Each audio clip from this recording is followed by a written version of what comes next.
I'm so sorry. I will try and get this to be better. I don't know what the problem is, but I don't know if I touched something, did something. Again, this is the first time I'm trying to use this program. I think we're back up. Think we're back up. Still no verdict. We still have a verdict clock of 8 hours and 20 minutes. I'll try not to touch too much because stuff goes wrong when I do it. And I have to figure out how to set up the windows and stuff like that. I actually think I can do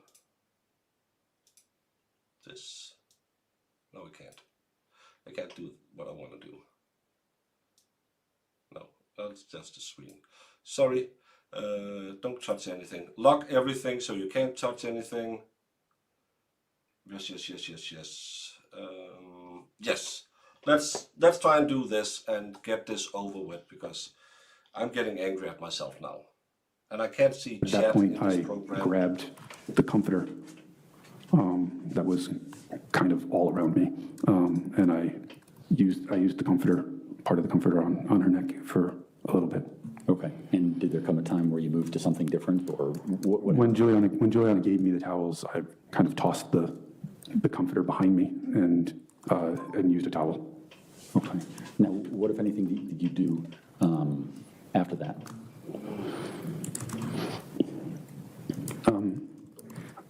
I know that there was a point that I rechecked Christine's pulse, so I had to remove the towel, and I saw that it wasn't really as covered in blood anymore, and the pulse was significantly weaker, and I checked her pulse with my hand. Her pulse, she still had a pulse, but it felt slow and weak compared to when I had my hand previously. Now, if you can, and do you have any idea, or can you give the ladies and gentlemen of the jury any indication as to, from the time you shot Joe Ryan to the time the first responders arrived, how long that was? It's hard. It's very difficult to say. It felt like an extremely long time. I don't know. You're not really thinking about how long it really takes, but the wait on the 911 call felt like it was forever. After you testified, you stood up after Juliana shot Joe Ryan? Yeah. No.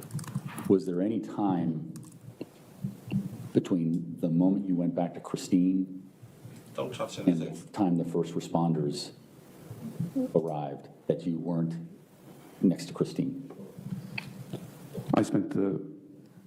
After I stood up, I spent the rest of my time kneeling next to Christine, and I did not get up from next to Christine until first responders arrived and instructed me that they were going to take over.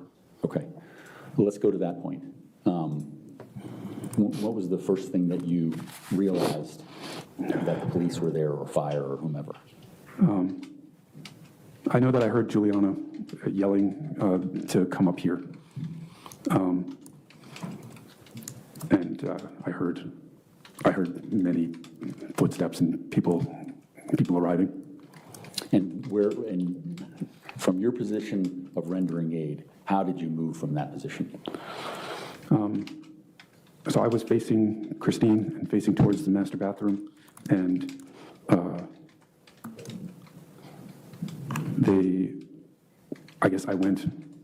I was instructed to go into the master bathroom. When you went, okay, sorry, go ahead.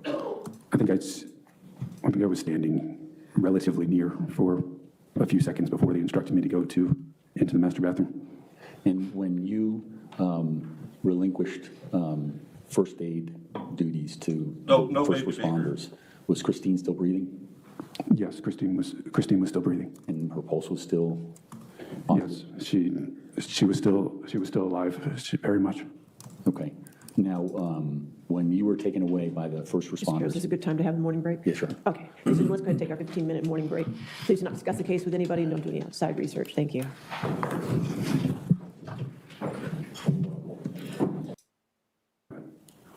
When you arrived, All right. Are we ready for the jury? And as someone said, this is why you don't take the stand. And I'm sorry, new program, new everything. I can't pull up chats. I have to figure all of this out. I will figure it out. We have a feed through. That's the most important part. I will figure out the rest. I will go watch YouTube videos. I'll do all of it. Rumble is not connected to this program because I never used this before, and I have to get a subscription to it to stream to Rumble. So I'm sorry, Rumblers.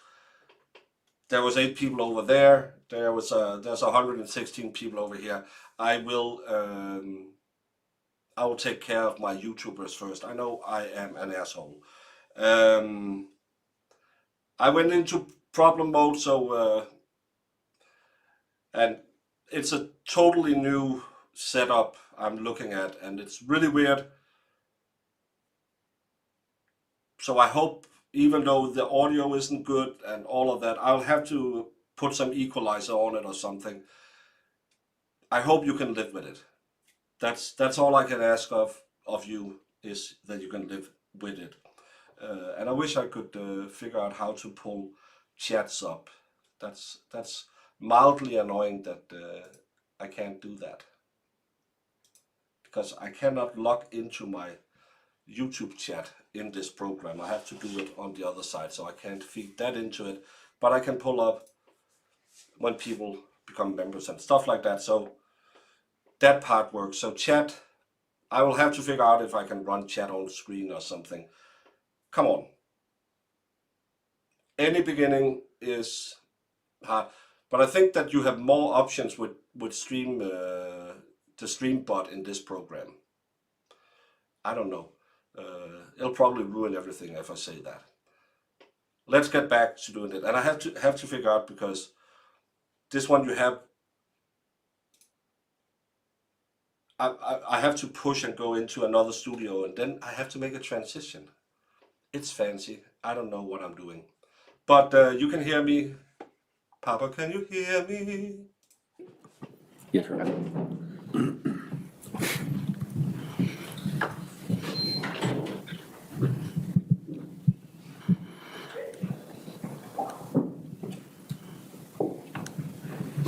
chat window is really small.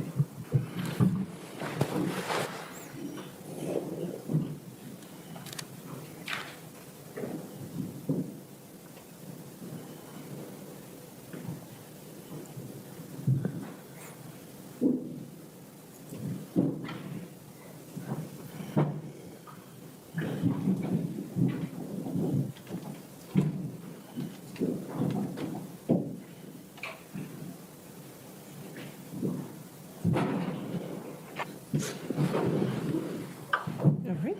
Your next question, sir. Thank you, Your Honor. Sir, we left off at the point when you were being told to let the first responders take care of Christine. Do you recall who it was that advised you to go into the bathroom? I did not know the names of anybody at that point. Okay. When you went into the bathroom, what, if anything, did you do while they were attending to Christine? I was instructed to sit on the edge of the tub. Okay. And at that point, what condition were you in? I was panicked, shocked, worried, scared. I felt like I was having a very hard time breathing, and my leg was bothering me, seemed to be spasming. Okay. We saw from the body cam video, excuse me, we saw from the body cam video you received, I guess, a checkup in the ambulance?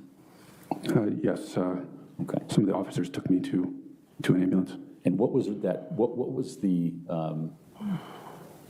the basis for them to get you checked out? Do you know? I know at one point when I was in the bathroom, I went to the ground. Okay. And I wasn't walking properly. So they seemed to want to get me checked out. When you arrived back home from the McDonald's, were you having any difficulties physically? No. During the period of time of what you described on February 24th within the bedroom, were you struck in any way that would have affected your lower extremities? I don't remember being hit in my leg at all. I only remember being hit in the back of my shoulder. Okay. And when you, I think it's partially showing on the body cam, but when you went down, describe for the ladies and gentlemen of the jury what happened. Someone was asking, court is still going, 8 hours, 31 minutes. They have had 2 lunch breaks, which means that you have to take 2 hours out of this. So they have been on verdict, on deliberation time for 6.5 hours now. I thought this would go way faster, way faster. I was crying. I was I guess I would say that I was hyperventilating. I stabilized myself with my hands on the floor. And I was scared for Christine. Okay. And at some point you, as we see in the evidence that's been presented, you go to the ambulance and you go to the hospital, correct? Yes. Okay. Now, let me talk to you a little bit about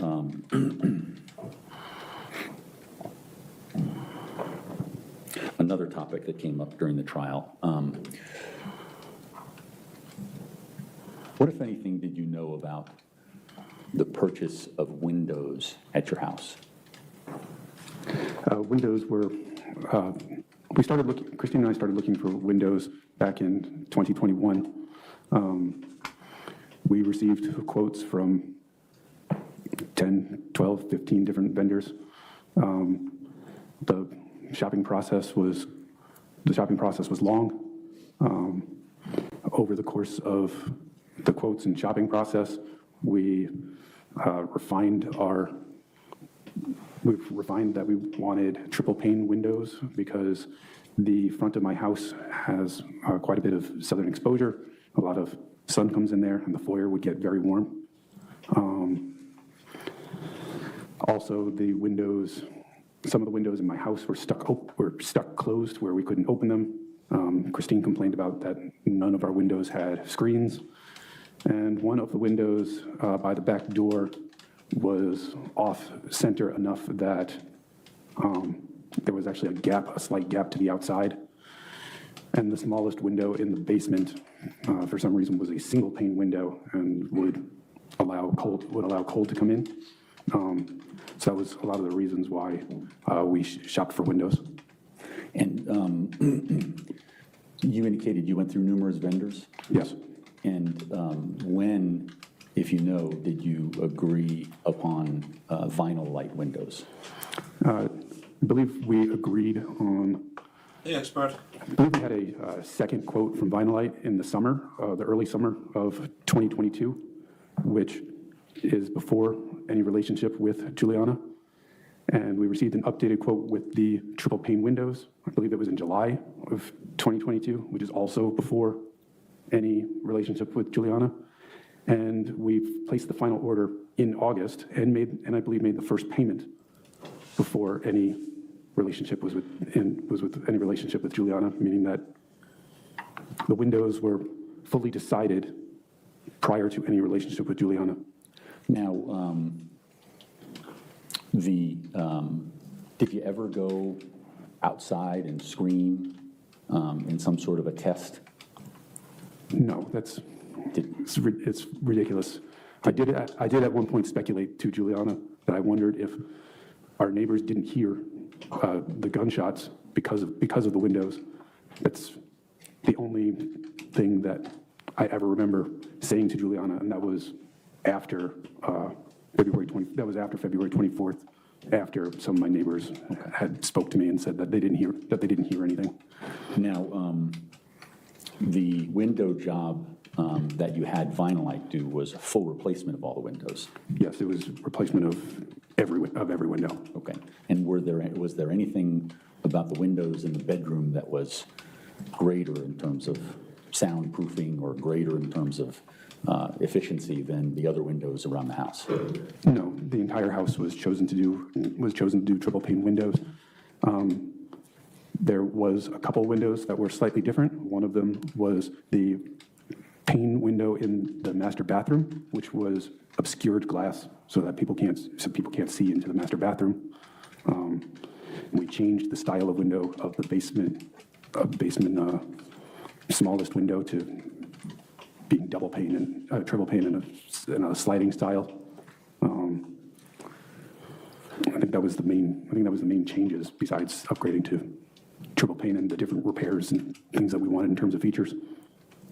Now, moving on to the personal weapon that you have. Okay. Was that the one that Juliana used on the 24th? Yes, my personal firearm was a Glock 43X. And where do you normally keep that? I keep it in my firearm safe, which is inside of my master bedroom closet. Okay. And do you know, was that firearm in the safe and locked on the 24th of February? Yes, the firearm was in the safe and locked on the 24th of February. And did Juliana have access to the code? Juliana knew the code because the code was the same as my door code to the house. And at different points, she was in my master bedroom closet and observed me putting away my firearms. And so when you testified that she went into the closet and you thought it was for towels? So when she went to the bathroom, I guess, first, I can't see the master bedroom closet from where I was in the bedroom. When I told her to watch him and call 911, I didn't know what exactly she was doing at that moment, and I couldn't see that she went to the safe. And at what point did you realize that she had gone to the safe? Only after she shot. And at some point, were you able to confirm that your personal weapon was being used? Well, yes, I saw that she had my weapon. Okay. Now, let's talk about the day before, November 23rd. February 23rd? I'm sorry, February 23rd, I apologize. Were you aware of any vacation plans for you and the members of your family? Yes. Okay, and what did you know about the vacation plans? Christine and I already had a cruise that was planned for, I don't know, maybe May or June of 2023. That was planned earlier with a large part of our family was going to be attending to that.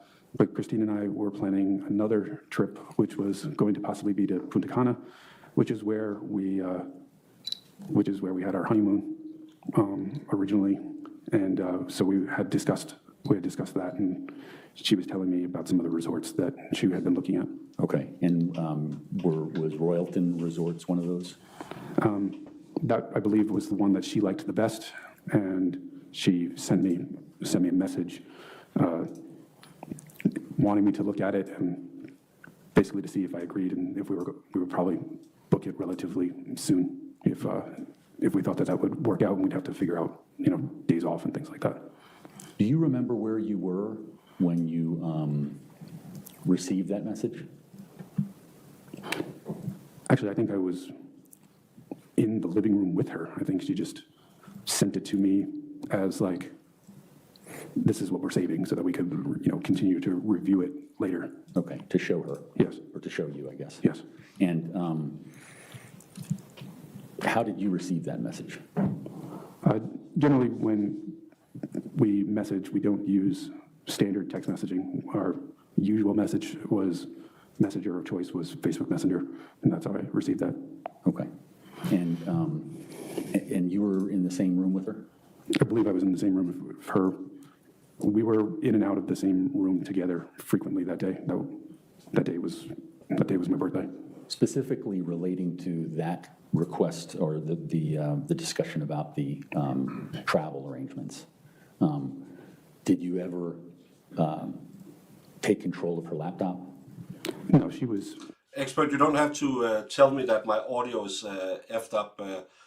I had to use a program that I have never tried before. So the most important part is I'm live right now. So the rest will be fixed. It's a learning curve.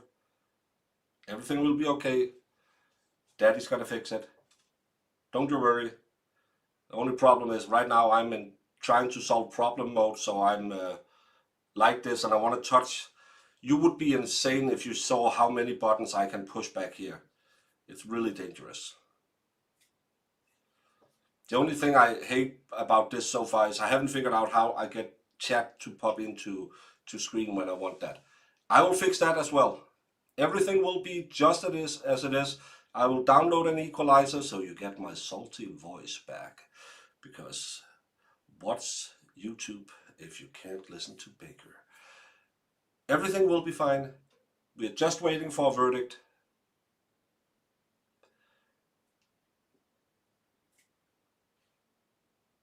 Sorry. Sitting on the couch using her laptop, and we were discussing it while I was playing with Lego with Valerie.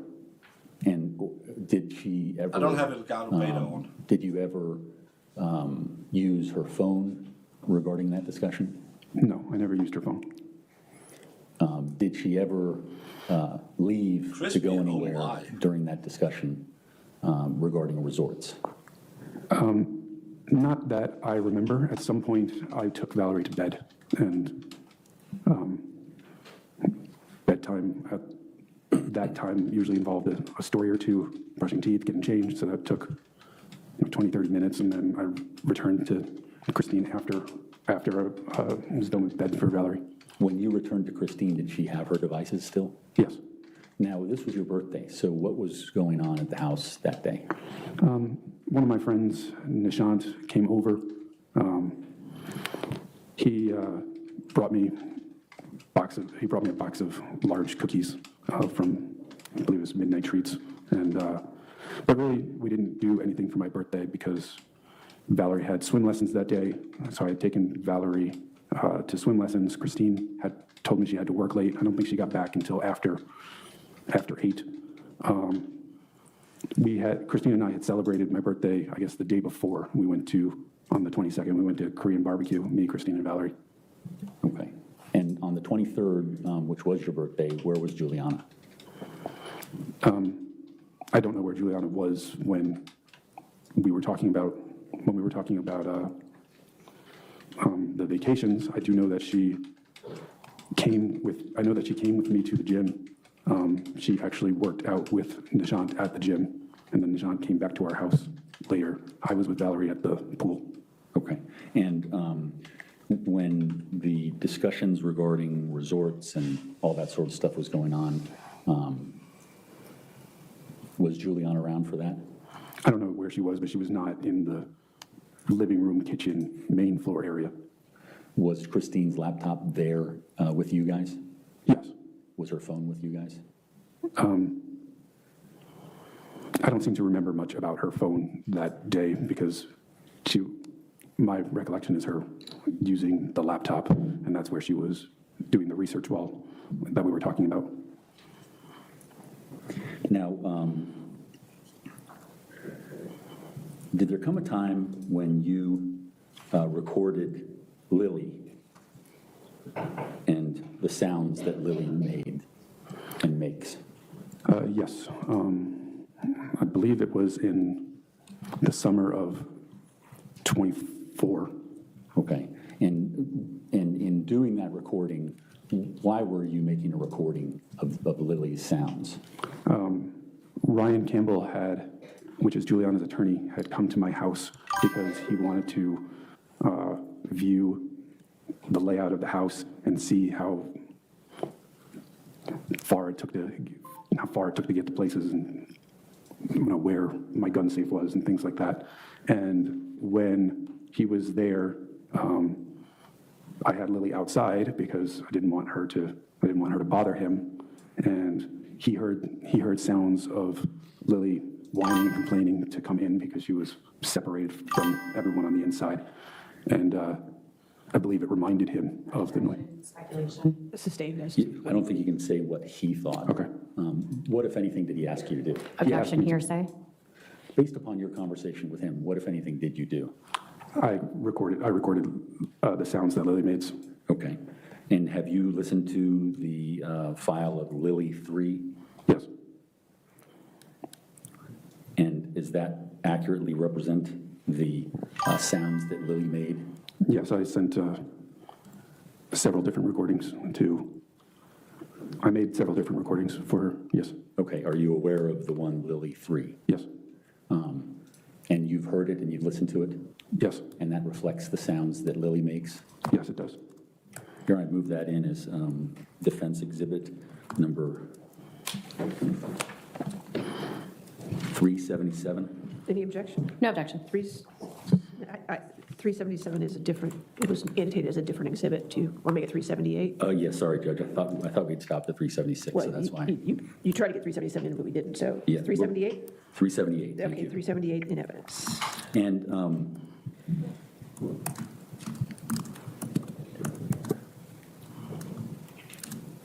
here, I may just chat with counsel for 1 second. 379.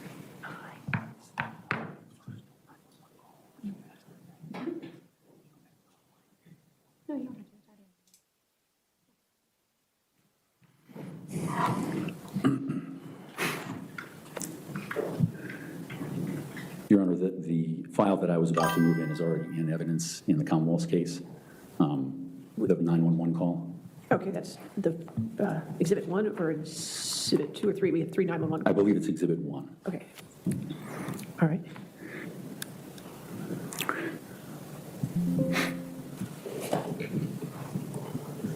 Court's indulgence for 1 minute. Yes, sir.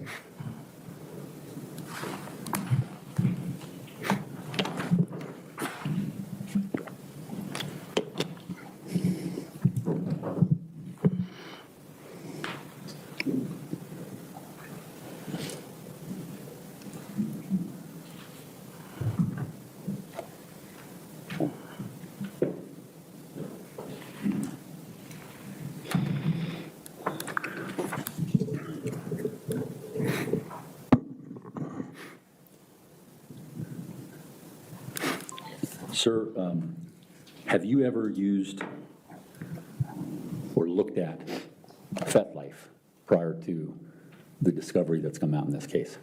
No, I had never used or looked at or heard of FetLife previously. Were you aware of Christine using FetLife at all? No, I didn't have any knowledge of Christine using FetLife. Did you have any knowledge of whether she had used Craigslist ever? I think that she did back in New York to advertise that we had a yard sale. Okay. And that would be the extent of the use of Craigslist? That's the only time that I can remember. How about something called Backpage? Did you ever know her to have used those kind of things? No. Was there any sort of, well, let me ask you this. How is it that you and Christine would primarily communicate? Primarily, we would communicate on the phone. We would talk almost, when Christine would leave from work, she would almost always call me.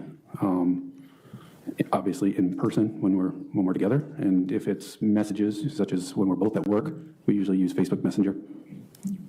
Now, in terms of what you've observed with FetLife, in your own relationship, were any of those sorts of things done in the bedroom? There was a point a number of years ago that Christine had indicated that she was interested in bondage type situations. Objection, hearsay? Sustained. Without getting into what she had said, were there times when, Objection, leading? Sustained is leading. what if any times were there conflict in terms of sexual? Objection, leading? Sustained is leading. In terms of your sexual relationship with Christine, what if any differences did you have? I was not interested in ever harming her. I was never interested in sexual violence. I would say that we also had a discrepancy of how often we would like to have sex, or I would like to have sex more frequently than we did. Oh my.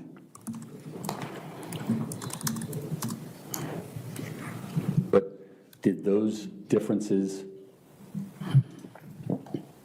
what if any effect did those differences have on your relationship with Christine?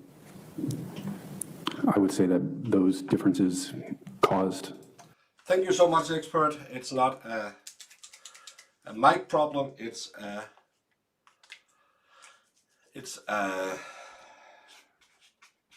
equalizer problem. I will fix it. Don't you worry. I will call you and ask how to set the settings. And American Dreamer has become a member for 6 months and sends a lovely face. Thank you so much. Some of the reasons why we had affairs at various points in our relationship.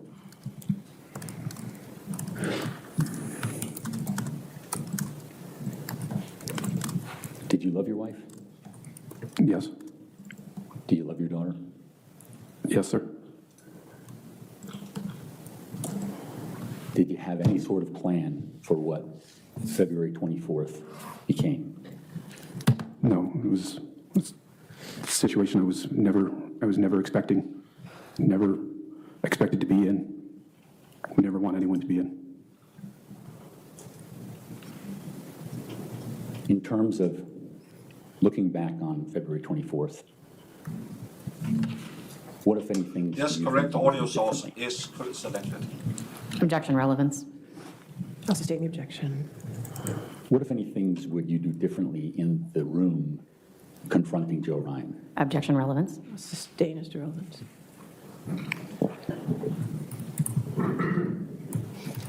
I'm trying to play around on the mic to see if I can make that go better, but I'll figure it out. We're here now. We're here now.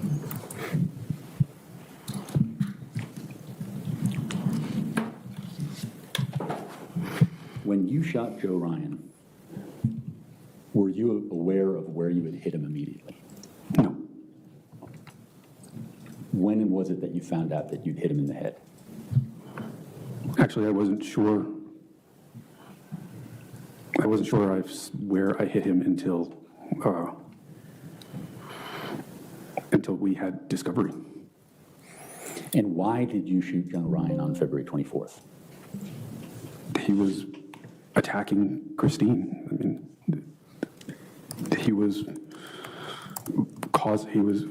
stabbing her. I mean, I wish I shot him earlier. Your Honor, I have no further questions. Cross-examination? Now to the good part. And in the bedroom. Let's understand, this is the first time you've told this story or any story about what happened in the bedroom on February 24th, 2023, correct? Yes. Okay. And you did not tell the police on that day in the bedroom. You did not tell the police on that day in the hospital. You did not tell them when you were back at the station, correct? Judge, I'd object. May we approach? We can approach.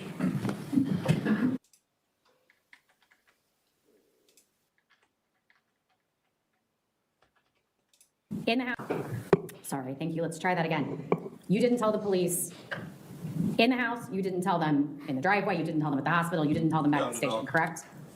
I said what I did on the 911 call. I was not questioned by the police at the house, in the driveway, in the ambulance about what had happened. Okay, but you were questioned at the police station. You didn't tell them then, right? Actually, I was not questioned at the police station. Okay. It's been 3 years. You have not had an opportunity to tell the police in the last 3 years what happened? Yes, they have requested to speak to me. The police did request Detective Bryant, I believe, requested to speak to me at the hospital, not at the police station. And yes, they did request to speak to me through my attorney subsequently. Okay, and you were given the opportunity to tell a court what happened when you were brought in to testify at Juliana's preliminary hearing, correct? Yes. Okay, and at that point in time, you didn't tell anybody this story, right? I was advised that that defense of others is not relevant for preliminary hearings, and it was my intention that I was going to testify at Juliana's trial.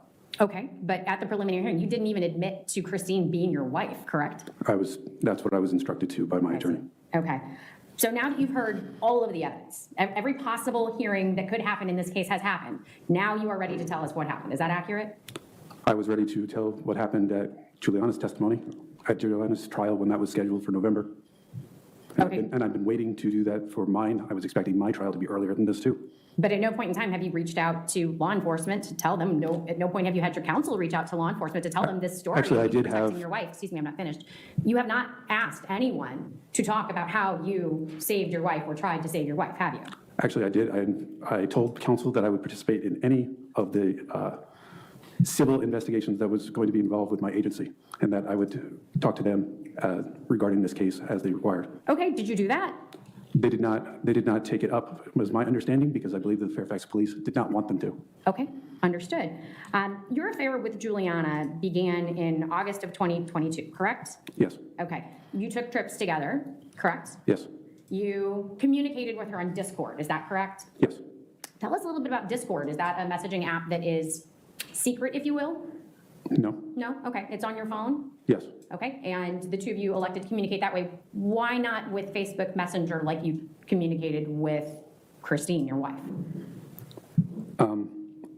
I think Discord is my favorite messenger app, and I use it a lot, both with my friends and the gaming groups that I was in.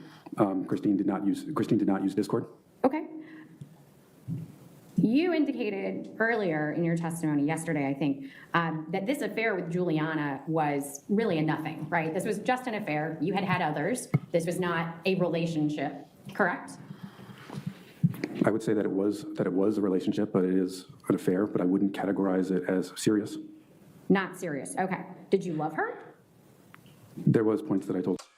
Bruce McFadden, you can't assert your Fifth Amendment rights after you have decided to testify. You give up your right to the Fifth Amendment protections when you go out there and say, hey, I want to talk. The second you say, I want to talk, you have your Fifth Amendment rights, because otherwise he could just say, yeah, I want to tell my story. And she says, well, cross-examination, I plead the Fifth. That's not how it works. If you say, I will testify, you have given up your rights to your Fifth Amendment protections. And thank you, Deanna Miller, for becoming a cream pie.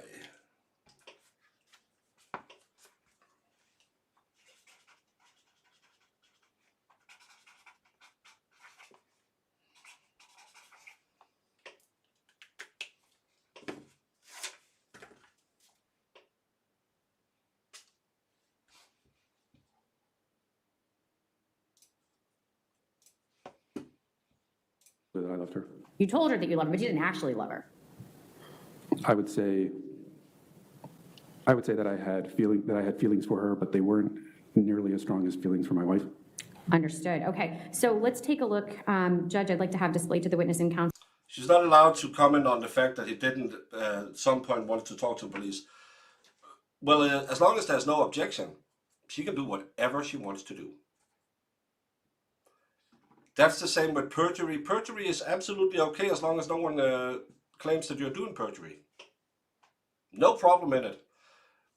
His defense can raise an objection and say, hey, Your Honor, come on now. And the judge can say, yeah, I thought it was weird. He has no obligation to talk to the police, but his attorney didn't win an objection. So Commonwealth's 244. 34.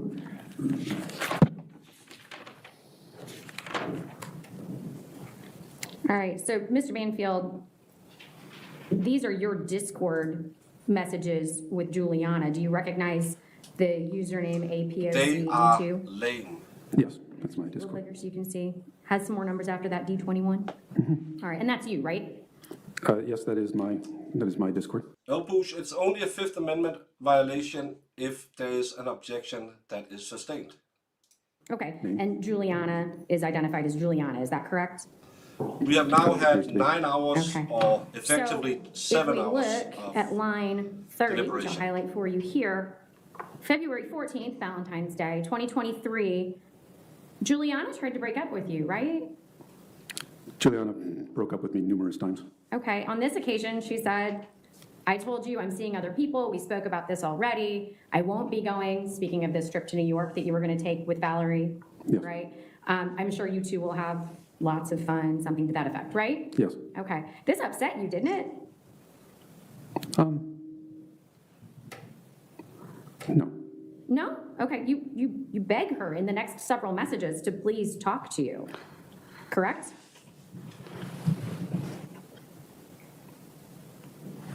How are you? Do you want to talk? We can chat. We'll scroll up so you can see more.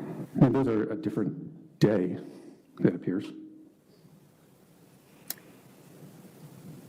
Well, it looks like it's within hours. Yes, midnight happens and we've moved into another day, but you're still asking if you can talk to her, right? That appears to be what it says. Okay. Judge, I'd offer into evidence Commonwealth's 244, the Discord messages. Any objection? Okay. All right, 244 in evidence. And Judge, if that's been published to the jury, we'll let it linger for a second, and then if we can, take it down. Judge, if we can move to display to the witness and to counsel, Commonwealth's 245.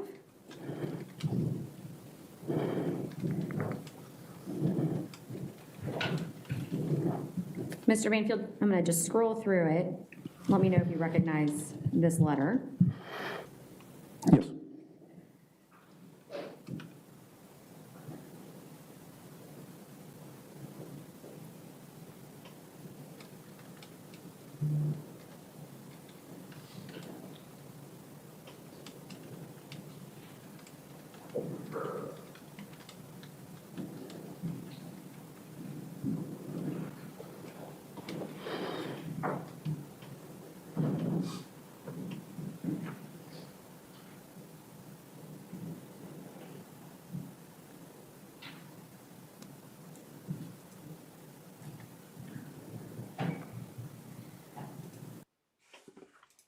This letter? Yes. And this is your letter to Juliana, Correct. written while she's incarcerated, is that correct? Yes. Okay. Is it fair to say that in this letter you profess your undying love for Juliana? Yes, it appears that I was definitely in love with her. Definitely starting in the summer of 23. Oh, okay, so it was just before she was arrested that you were fully in love with her? Well, that's when we had an opportunity to actually have a bit of a relationship. With other points were obviously very separated. I mean, I was still working a lot. Christina was obviously still around, and I was spending a lot of time with her. So it wasn't really until the summer of 23 that we had a lot of time together. Okay, but in this letter, you're talking about the memories of times you spent together before Christine's death, correct? It seems like some of them are before and some are after.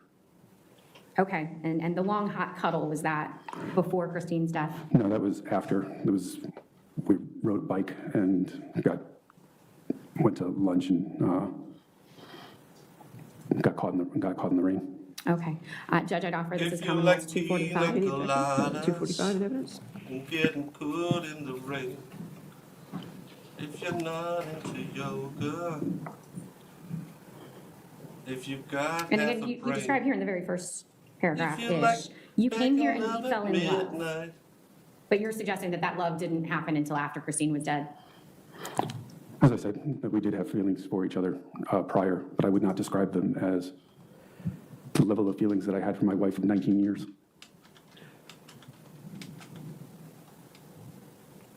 All right. Judge, if I can discontinue the display. All right. In the dunes of And if the I can Cape. have Commonwealth's 246 shared with counsel and the defendant.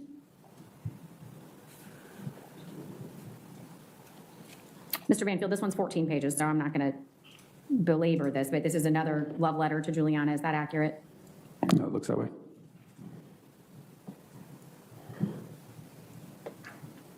Danny, you're correct. He Judge, I would hasn't offer shed this into one evidence as tear. Commonwealth's 246. Any objection? I don't know the foundation. One good thing with this program, I got your avatars back, so now I can look at the avatars and say, oh, that's the person. Now I just have to figure out how to make it fit my screen. For him I'm identifying sorry. it, Judge. Microphone, I just can't hear you. Sorry, I don't know that he's actually identified it. I think he's just agreed with her Oh, statement. I'm sorry. I thought he said, yes, this was his letter to Juliana. This is your letter to Juliana? Yes. All right, 246 in evidence.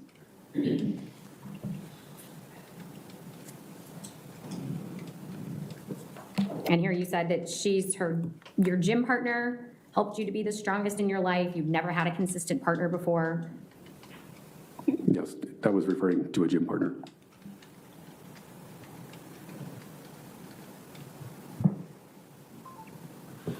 I am obsessed with your happiness. Yes. But again, all of this is after Christine I mean, had passed? if you look at that, it also is that I declared that she was a hero because, in my view, she saved my life that day. I think it's easier to fall in love with somebody that saved you.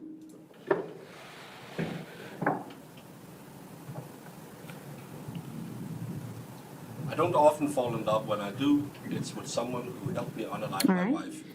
And I'm going to have you take a look, Judge, if we can pull this down. Commonwealth's 247. Did you ever know you're my hero? Do you recognize this item? Yes. All right, and this is another love letter to Juliana? Yes. All right. Judge, it offers into evidence, Commonwealth's 247. Any objection? No objection. 247?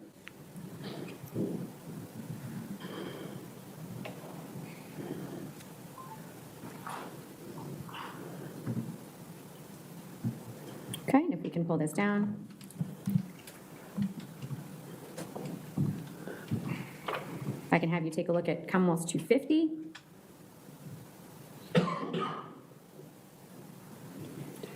Do you recognize this letter? Yes. Again, you to Juliana? Yes. And in this, Dr. 386, does the science support that he offed her? Yes. She had her jugular and her carotid artery cut. He claims that happened before he even stepped into the room, but she still had enough strength in her body to get up, get punched in the back of the head, fall down again, roll over, talk to him, put his hand on her wound. You're a doctor, you know that's bullshit. So there's no evidence, because there was also blood inside of the guy they set up as the patsy, inside of his clothes, to suggest that they had manipulated his pants after he had passed away. when you're discussing baby names for your future children with her? That is something that she wanted to talk about. Okay. Judge, I would offer this into evidence as Commonwealth's 250. Any objection? 250 in evidence.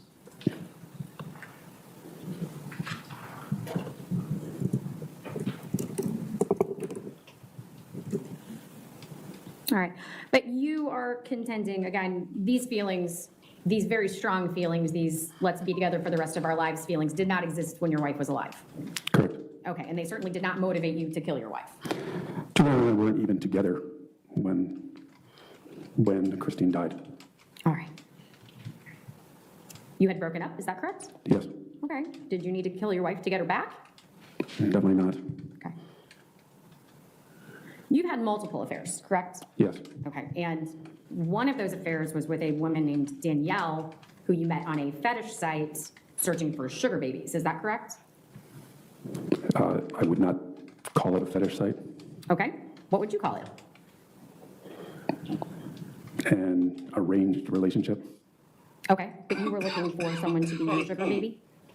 I call it prostitution. I guess.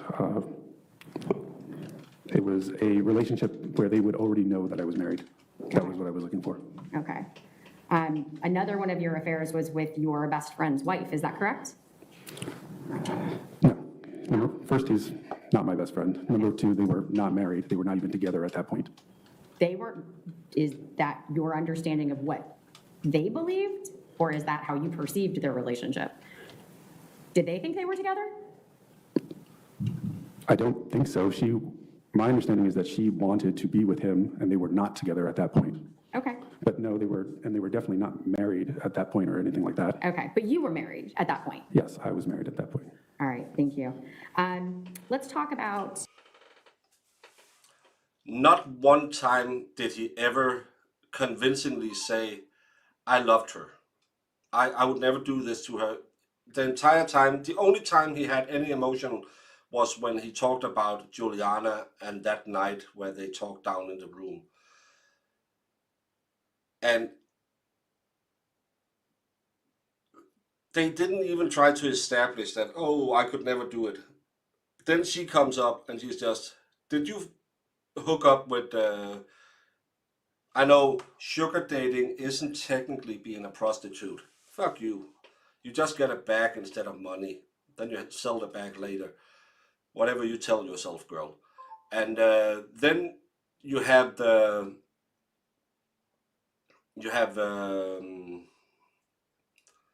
your best friend's girlfriend. Oh, they weren't a couple at that time. No, but you were married. Yeah.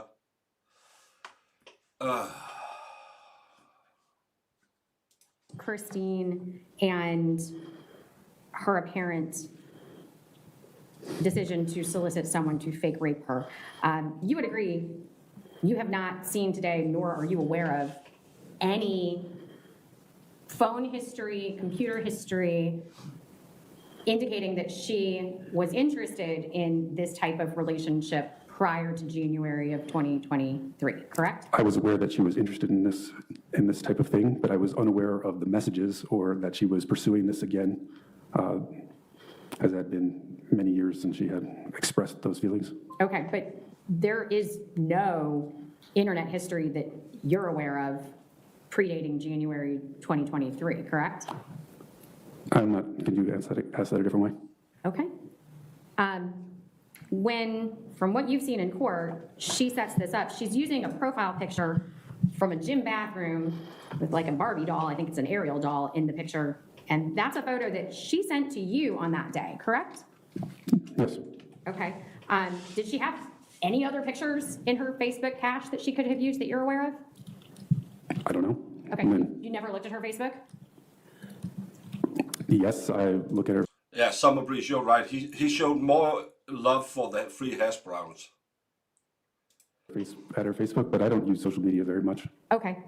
You presented us with 20 plus pictures yesterday. Were any of those photos available to her? They all came from her Facebook page, correct? I don't know where they came from. I didn't arrange for them. Oh, okay. Those weren't your photos that you were sharing with us?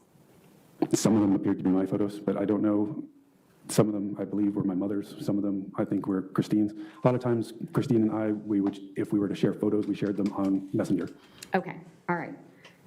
And in the pictures that you all had shared on Messenger, there was not a single other photo of Christine where she wasn't in a public bathroom that she could have used? No, Celestial, he had an app for McDonald's, so he got free hash browns. As her profile photo? I'm sure she could choose whatever profile photo she would have wanted. I don't know why. I mean, it appears that she took the photo that day and used the photo that day for herself. Okay. When these solicitations occurred between Christine and the other users on FetLife, she was looking for someone that she expected to engage with her sight unseen, correct? There were not to be any meetings in public in advance of. Celestial, I can see your messages, but I can't pull them up on screen if that's what you're talking about. So you are here. And who was it who said, oh, we have movement in court. Movement in court.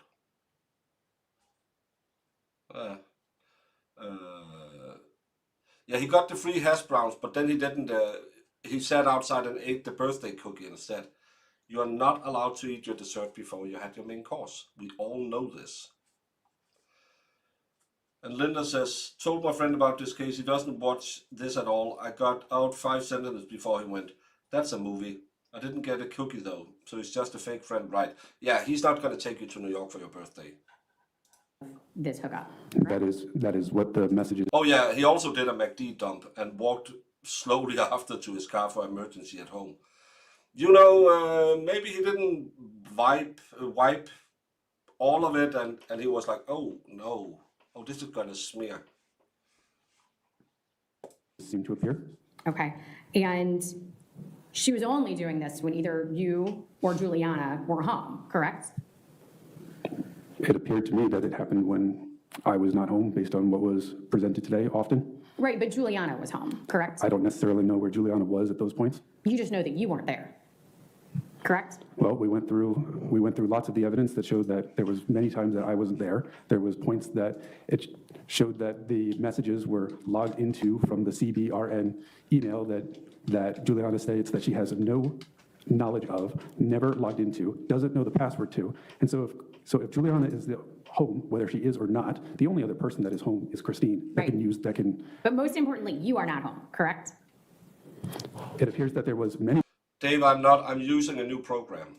messages that were sent while I was home and many messages that were sent while I wasn't home. I am asking, you were not home. There is both messages that from when I was home and when I was not home, it appears. Okay, so the person that she picked again was one who was willing to come to her home, not a hotel, without any sort of public meetup first, as seemed to be the ask from most of the other participants on FetLife. Accurate? I didn't read the other messages between other people. Okay, and this person needed to be willing to bring a knife, correct? I don't know. Okay, I didn't see an ask for the knife. no problem. You were present for your daughter's birth, you remember that? Yes. Okay, and at that time, were you aware that Christine received medication to address her blood clotting disorder? My experience is that she did not, that they tested her in her prenatal experience and that she did not require a medication for it, but they were going to monitor her for it during the delivery. Okay, because you were aware she had a blood clotting disorder, correct? I am aware that she has a blood clotting disorder. Okay.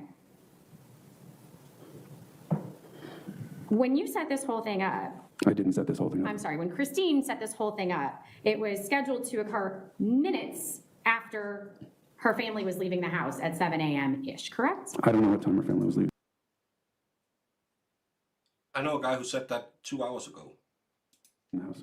Oh, you hadn't shared Oh, with her he's your plan getting to go really to your pissed. meeting early the next morning?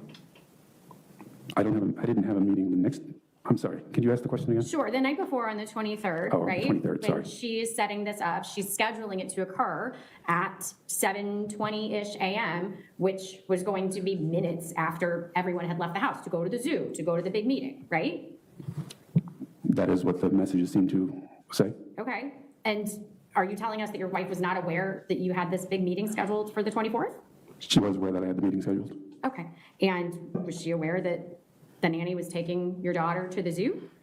It appears to me that she arranged for Juliana to take Valerie to the zoo. She got the parking tickets to take her to the zoo. She had planned it, I don't know, a week, 10 days prior. Right, and the zoo opens at 8 o'clock and everyone's leaving at 7, but she scheduled Joe Ryan to come over at 7:20. Is that correct? I don't know what time she scheduled exactly. Okay. And you indicated that you were not aware that she had taken February 24th off until just the day before, right? That is correct. Okay, but that's not accurate because her parents were scheduled to come while you were going to be out of town the night of the 24th. Isn't that correct? I believe they were coming in the evening, and then she would already be back from work. I see. So your expectation was that she was working that day, but their expectation and everyone else's expectation is that she would be home. I don't believe it was ever stated that she was going to be home, that they were aware she was going to be home. My experience was that she was scheduled to work until that day. But her parents were coming for dinner. I don't know if they were coming for dinner. I think they were traveling through. I don't know why they were coming exactly, Okay, because I think they were going to Florida or continuing on. okay. And it would be your contention that on the morning of this planned tryst, she took her phone and turned it off herself and put it in the kitchen drawer? I don't know. I did not see her turn off the phone. Okay, you didn't see her with her phone at all. Did I you? saw her with her phone in the morning when I was getting ready. You did?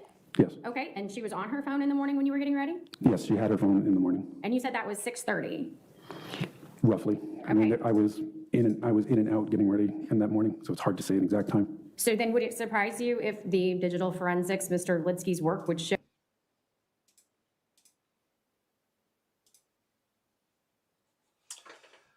It doesn't mean anything if the verdict watch is moving or not. This is not an official court verdict watch. If you go to Court TV, you will see their verdict watch says 7 hours, 21 minutes, because they have taken out the 2 lunch breaks that they're not allowed to do. There has been nothing's moving. I have my tablet running. The camera glitches every 10 minutes. That's what's happened all day. We have had no confirmation of anything. There was earlier rumors 2 hours ago that more people were starting to gather outside, and we have heard nothing since then. Show that she was not on her phone at 6:30 or really any time before or after that with any? I saw her with her phone. It was on the bed. She had the laptop also on the bed. Got it. Okay, so she was just with the phone, not using the phone. Yes. I see. Let's talk about what happened in the room that morning. You leave the house, you go to McDonald's, and you're in the bathroom there for 7 minutes. Is that correct? I believe that's what the time showed. Okay, and you don't leave the bathroom until Juliana calls you at 7:37. Is that correct? I believe that's the time. I don't have the time in front of me. Okay, but as you're leaving the bathroom, you don't call 911. I did not. Okay, and you don't tell Juliana to call 911. No, I did not. You don't run out of McDonald's. We've seen you on the video. You walk to your car. I thought it looked like I was walking faster than normal. Okay, but you're not concerned. You said at this point in time, you didn't have any reason to worry. You thought maybe she was just having an affair, another one, correct? That was my original thought. Okay, so out of curiosity, if she's having another affair, why are you going back to the house at all? Why didn't you tell Juliana just to go to the zoo with Valerie? Don't worry about it. It's just another affair. Well, I mean, I'm not going to be telling Juliana about Christine's affairs. That's not something I would discuss with her. Why not? You're having an affair with Juliana. We discussed basically nothing about Christine together. She didn't want to know anything about Christine. Okay, so you're leaving the McDonald's. You're heading back home to catch your wife in the affair then? I was very unsure of what was going on at that point. It went through my mind that it was possibly going to be an affair, but I did not know what it was. Okay, so when you arrive at the house, you're saying that Juliana brings Valerie in after you to the basement. Is that correct? Yes, and she also said that she followed me later. She didn't say that I told her. Okay, and at that point in time, again, you're still thinking you're just busting your wife having sex with some guy. I did not know, once again, exactly what was going on. That was a consideration, that it was possible that she was having an affair, but I did not know what was happening at that time. Okay, but be it catching her in an affair or this question mark something else that you haven't defined, why wouldn't you tell the babysitter to take your daughter back outside? I believe that she was safe in the basement. I thought they were okay there. I did not perceive that they were in danger at that time. I told them to stay at the car. I don't know why she chose to come to the house. Okay, but you're law enforcement, and this is your house. You're not going to tell them what to do to ensure that they are safe when you have this doubt about what's going on? I understand that, and it may have been a mistake that I didn't send them back out, and it's something that I've thought about many times. Okay. You indicated that you haven't drawn your gun until you're on the stairs up to the bedroom and can hear what you think are sex noises coming from the bedroom. Is that correct? No, I stated that When I was on the main floor, I believed that that the noises were sex, moaning, things like that. But later on, when I was climbing the stairs, I had already changed my thought, and I thought that what I believe are strikes sounded too sharp, too. Right, your mind moaning. changed. It Yes. wasn't sex anymore, now it sounded bad. Yes. Okay, at that point in time, there's a lock on the outside of your basement door, correct? Yes. Okay, you didn't lock the basement door, did you? I'm not sure I've ever locked that. Well, the lock is there, isn't it? It was there when it came with the house. I don't believe I've ever used that lock at any point. Okay, but it would have presumably kept your babysitter and your child from leaving the basement and following you, as we know Juliana did, up to the room where bad things were now happening, right? I guess that's possible, but I never thought of that lock. It's not something that's in my general thought pattern, as it's not something we ever use. Okay, so you followed your training and pulled your weapon and walked up the stairs with the gun out. Is that accurate? Yes. Okay. And when you turned and saw Juliana had followed you, at that point in time, you're worried that bad things are happening, correct? Yes, I am. Did you tell her to call 911 at that point? No, I was moving quickly towards the door. Did you tell her to go back downstairs and get your daughter out of the house at that point? I wasn't worried about Juliana at that point. I was worried about Christine. Okay, and you weren't worried about your daughter at that point either then, right? I don't think Valerie was on the top of my mind when I believed that Christine is being injured, and that was at the forefront of my mind. So you get up to the room with your gun drawn and you see what's happening. You see Joe Ryan behind your naked wife with something metal in his hand. Is that accurate? Yes. Okay. And at that point in time, you yell police, correct? Yes. Okay. You didn't shoot. No. You did not yell for Juliana, who's behind you, to call 911. I didn't know that Juliana was behind me or had climbed the stairs at that point. I had only seen her on the main floor leave it at the door. I did not see her climb the stairs at that point. Okay, but you told us that the foyer is this big echoey chamber that you can hear from anywhere in the house. If she's in the foyer and you're standing at the door, whether or not she's immediately behind you, if you yelled, call 911, she would hear you, wouldn't she, in this echoey foyer? Yes, she would hear that. Okay, but you didn't do that, did you? I was focused on the tense situation that was in front of me. Okay. Your Honor, I'm going to ask for just a moment while I log back in.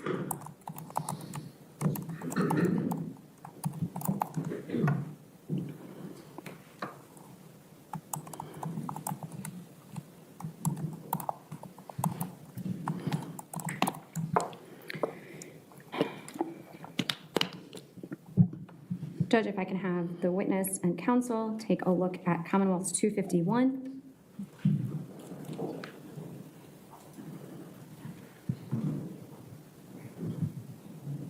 Mr. Banfield, is this the person that you saw when you entered the bedroom? Joseph Yes. Ryan? Yes? Yes. Judge, at this time, I'd offer Commonwealth's 251 into evidence. Any objection? Your Honor, object to relevance. Overruled, 251 in evidence.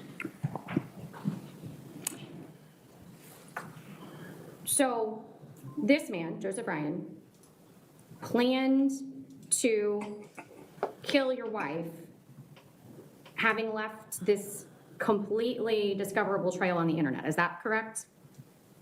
I have no idea what his plans were. Okay. So you think maybe he came for another reason and then at some point his mind changed? I don't know. Okay. Did he say anything to you that would lead you to believe that he stabbed your wife on the spur of the moment? I mean, it appeared to be somewhat related to me telling him that I was going to arrest him. But besides that, I'm unsure. Okay, well then let's nail this down. I thought you had said that when you entered the room, the knife is in his hand, the other hand's maybe on her neck, somewhere in her hair, and she's already bleeding, correct? I believe that there was already blood in her hair. Okay, so in your version of this, he had already stabbed her when you walked in the room. I believe so. Okay, and you then saw him stab her. I guess I'm not sure. It could have been at that same time that he already has the knife to her neck. So I don't know if that he stabbed her before or that it was at that point that the knife is already to her neck that the blood goes to her hair. Okay, well, I'm sorry, let's go back then and talk about your testimony. You described that when you came in, Christine was moaning / yelled. You thought she was being stabbed. She went to her left, and it seemed he, Joseph Ryan, was putting forward movement. That's what you testified to, right? So that would be the first stab that you saw? The knife is inside of her hair, which would be at the location of her neck. I can't tell. Christine was yelling and obviously in pain. So I might think that she was already had the knife pressed to her at that point. So we know from the medical examiner, and you know because you got to hear it, that she was stabbed 7 times and then had an 8th cutting wound, correct? I don't know the exact number off the top of my head, but yes, that sounds familiar. Okay, and you've described for us that she's already bleeding and that you see a forward movement, but you can't really tell what happened, right? And then you told us a bit ago that there's an exchange between you and Joe Ryan. You tell him to let her go at least one more time after this exchange, and it appears that he forcefully stabs Christine. She spins away toward you and lands on her stomach on the ground. So there's one clear stab. It's not towards me, it's away from me. Okay, but that is one moment when you see Joe Ryan stab Christine, correct? Yes, and then downward after she went to the floor. So Okay, there's so you only, believe that's another stab? I'm only positive of the 2. Okay, so you've got 2, so there's 5 more. When did he stab her those other 5 times? The knife is inside of her hair. I can't tell the movement. I can't tell how that is looking at that time. And I don't know exactly what happened before I arrived either. Okay, well, she had to get 5 more wounds at some point. And you're telling us that when you get into the room, she's capable of speech, correct? Yes, Okay, she says a lot of stuff. She says that you know, he's got a knife, right? Brendan, he's got a knife. yes, She says that. And she says at one point that she wants you to put more pressure on her neck, correct? yes. She told me to put my hand there, and then she put more pressure on my Right. hand. And then at one point, she tells you she can't see, correct? Yeah, Okay. And all of this talking is happening with what at that point in time has to be all 7 of the wounds in her neck, correct? yes. Okay. Judge, if I can pull down the current display. Take a look at Commonwealth's previously admitted 23. 23 under seal? I'm sorry, 22. I apologize. 22 under seal. All right, and these are the wounds on the left side of her neck, correct? Yes, Okay. And if I can have the witness and the jury take a look at previously admitted Commonwealth's 25, also under seal. And these are the wounds on the right side of her neck, correct? yes, Okay, and she's chatting with you with these wounds in her neck, correct? yes. Her voice is very hoarse. She was Her voice is not very hoarse. Her voice is gone. She's passed out. She has lost a ton of blood. having difficulty speaking, but yes, she was talking to me. Okay.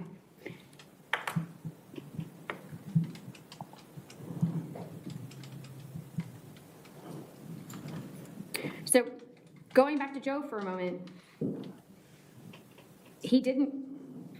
you are not aware of what his plan was, whether it be to kill her or that may have just been something that happened while he was there, correct? I know nothing about Joe Ryan prior to these interactions in the bedroom. Okay. But you know from having sat through this trial what the Commonwealth's evidence is, right? Yes, Okay, and you know that he texted with someone on Christine's laptop that whole morning, correct? yes. And you know that he laid out his expected arrival time, correct? I don't remember. Okay. Did you catch that he stopped at Walmart on his way to your house and bought personal lubricants because your Your Honor, I wife? object. She's What's your legal objection? talking about the case, and she's having him corroborate what their case is. I don't know what that legal objection is. What's the legal? It's not relevant. Overruled. I'm aware he went to Walmart. I'm sorry, you're aware he went to Walmart, right? Yes. And then he bought personal lubricants for your wife, correct? I guess. Who I he don't may know. or may not have been intending to murder, correct? I don't know why he brought personal lubricant. Okay. He left his car parked in your driveway in broad daylight, which you saw, correct? Yes, I did. Okay, and he left his 2 cell phones in his car per the instructions that your wife gave him on Telegram, correct? I guess. I saw the pictures on the floor. I didn't know where they were. Okay. You said that you heard what you thought initially were sex noises, right? Yes, Okay, but we know from the physical evidence recovery kits that were taken from both Mr. Ryan and your wife, that there was no semen, no DNA from Mr. Ryan found in or around your wife's genitalia, correct? That's my understanding. Okay. So how long do you think passed between your instructions to Joe Ryan to put down the knife, let her go, let her go, let her go, and your wife is bleeding before you shot him? Not that long, under a minute. Under a minute. Okay, so if we were to count out 60 seconds, 1, 2, 3, so on. Some bits, Laura, he mentioned 20 million times how tall he is.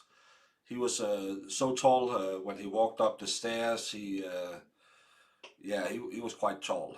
Did you know he was actually quite tall? And he was really fond of talking about how tall he is.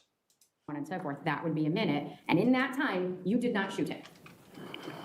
I did not shoot him, and I did not shoot him prior to Christine going to the floor. Okay, and at that point in time that she's going to the floor, we're at least 6 stab wounds in, right? To the best of my knowledge, it's hard to see. Also, I'm aiming down my sight at Joe, and so I'm not focused exactly on Christine. You have a narrowed view when you're aiming down a firearm. And you just couldn't pull the trigger, could you? I was afraid. Okay, and you are a trained law enforcement officer, correct? I am, but I have, my shooting record is on the lower end for the qualifications, and there's not a lot, and there's very little space there. And I was afraid of hitting her. Okay, Mr. Ryan did not have a gun, correct? Not that I'm aware of. You also had handcuffs, correct? Yes. You didn't use those to apprehend Mr. Ryan, correct? Looking back on it, I should have handcuffed him after my shot. Would be something that I should have done. Looking back at it. Okay. Well, let's talk about your weapons training. You said that you go to the range monthly to keep up on your skills. Is that correct? Yeah, I would say I go roughly every month, every other month, when I can. Okay, so would it then surprise you that when you took Juliana in October of 2022, that you hadn't been since one time in April and one time in May of that year, and prior to that, not since 2020? I was going to Blackfish Armory as my primary place. We had the Treasury Department had a contract with them, and I didn't have to pay for them, but the contract ended, and so then I went back to Silver Eagle Group. When did the contract end? I'm not sure, but Blackfish Armory actually went out of business. They were in Chantilly, so that was pretty close to me. So that's where I was primarily going prior to Silver Eagle Group. Okay, but you were going to Silver Eagle Group in 2020, and then you went to Silver Eagle Group in April and May of 2022, and then in October and December when you took Juliana. So at what point in time did you transition to Silver Eagle Group? I mean, I guess I came to Virginia in 2019, so I guess probably in 2019, 2020, 2021, it sounds like I was probably going to Blackfish Armory instead of Silver Eagle Group. Well, but without speculating, what do you remember doing? That's not something that I remember the transition of exactly between the two. Okay. Why did you teach Juliana to shoot? It was something that we could do together. It was, in terms of many activities, it was something that was going to be out of the house, and generally when I could or she could, we would do activities together. It was something I was already going to do, and she wanted to come with me. Okay. And you gave her the code to your safe in your bedroom, correct? She realized that it was the same code as the door when I was putting away my gear during the day. So your gun safe code is the same as the door code to your house that your child and wife and babysitter have access to? They had their own codes, but my code was the same between my door and my safe in my car. It was the same for all of them. Oh, okay. So Juliana didn't have the door code because that's how she got in and out of the house. She had her own door code to get in and out of the house. Okay, so you gave her the code to your safe. Those are different. I have my own code to the door, and she has her own code to the door, and my mother has her own code to the door, and Christine has her own code to the door. She just being next to me, going in and out of the house, knew my code. So when you observed your babysitter picking up your code, because she was able to see, you didn't think that was a good time to change the code? It wasn't a concern of mine at that point. I didn't think about it. Also, I don't think I've ever changed the code after the initial setup. It wasn't something that was on my mind. Okay. Is that part of your law enforcement training, that it's okay for people to have the code to your gun safe? I'm aware that others in my department had family members that were aware that they knew the code, that they knew their codes. Okay. Is this a breaking time for lunch, or you let me know? Okay. I only have a little bit left, Judge. If I can have 10 more minutes. That's fine. I won't make everybody starve, but Okay. just a little bit, thank you. That's fine. Do you have any life-saving training as a result of your law enforcement background? A little bit. A little bit, okay. And your life-saving training tells you that Juliana should be the one to call 911 while you are attending to Christine, is that correct? Yes. Okay, but when Juliana hadn't called 911, you didn't think that was the time at which maybe you should do it? I didn't realize that she didn't call 911 immediately because I was focused on Christine. So Okay. I wasn't looking at Juliana after I told her to call 911. I was looking at Christine. Getting Okay, cold so in the you're also then brain. not aware that Juliana hung up on 911 15 minutes prior to the call where you spoke to them? My awareness was that she made that original call in the upstairs room. She made the original call in the upstairs room, and where were you? Can you hear me now? Because I tried to set it up differently. And I'm not sure if you can hear me. Did it fix anything with the tinniness? Okay.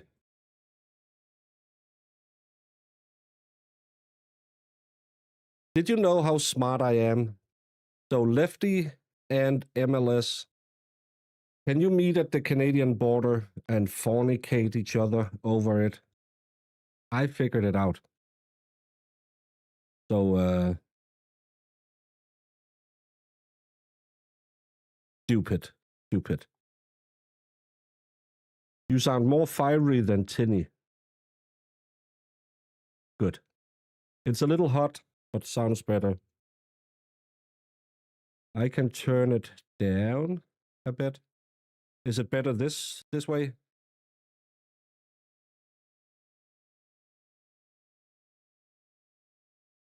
Thank you so much, Mel.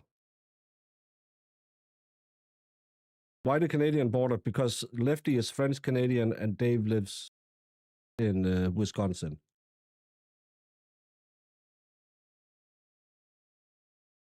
Okay. I said I was in, so I haven't watched any chat. I have just been in trying to fix everything mode. But I think I have gotten a filter on it now, and we'll just have to fit out the audio levels. I'm so smart that sometimes I impress myself. No, my understanding is that she actually made the call originally while she was in the basement. Oh, As per not the her. upstairs. Okay. Okay, so you weren't there then, is your contention? I never heard her make the original call. I never saw her make the original call. And you certainly didn't tell her to hang up the phone? No, I knew nothing about the original call until far later. Okay, so while you are tending to your wife and exchanging hand placement with her over the wounds that we saw, you did not, at that point in time, use the towel, the blanket, the sheet, or the other blanket to staunch the flow of blood from her neck? It wasn't until I was instructed to by 911 to do that.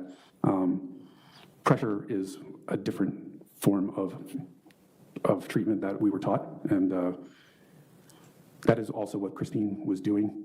I believe that was the best course of action at the time.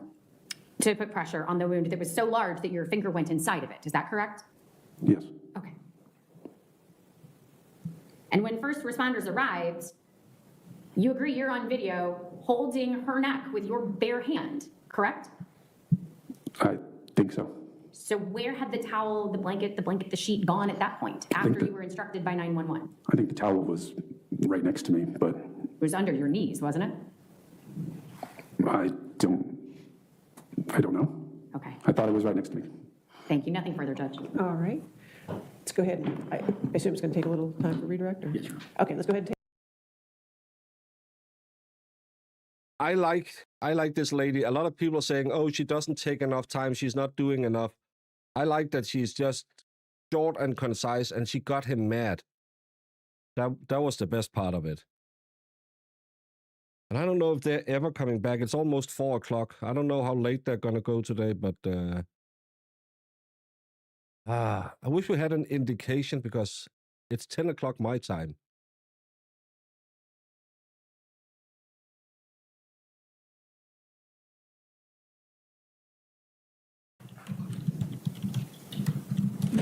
And I have other things. Yes, ma'am. We have things. Yours Yours first, yours is fast. Everybody have microphones, please. Thank Yes, you. please. All right. Sorry. Yes, sir.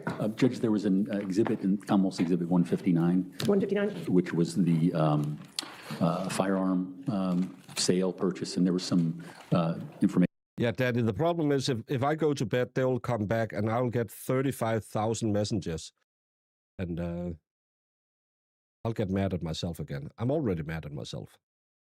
159, I have firearm transaction record. Yes, and there were social security numbers and other identifiers on there, and I'm All right, just so you asking that they want to be. redact the social security numbers? That's fine, and I can provide the court with a redacted copy to We'll replace. provide it with a redacted copy, okay? Okay, awesome. 159, 159. thank you. We'll get that. All right, that's all you have, Mr. Carroll? That's all I have. All right. I have information. Judge, during the break, a gentleman approached one of our detectives in front of two jurors and asked if it was too late to testify. The detective instructed him at that moment to stop speaking, and they walked away, and that was the extent of it, but that would have been overheard by two of the jurors. All right. May we approach, Judge? Okay, sure.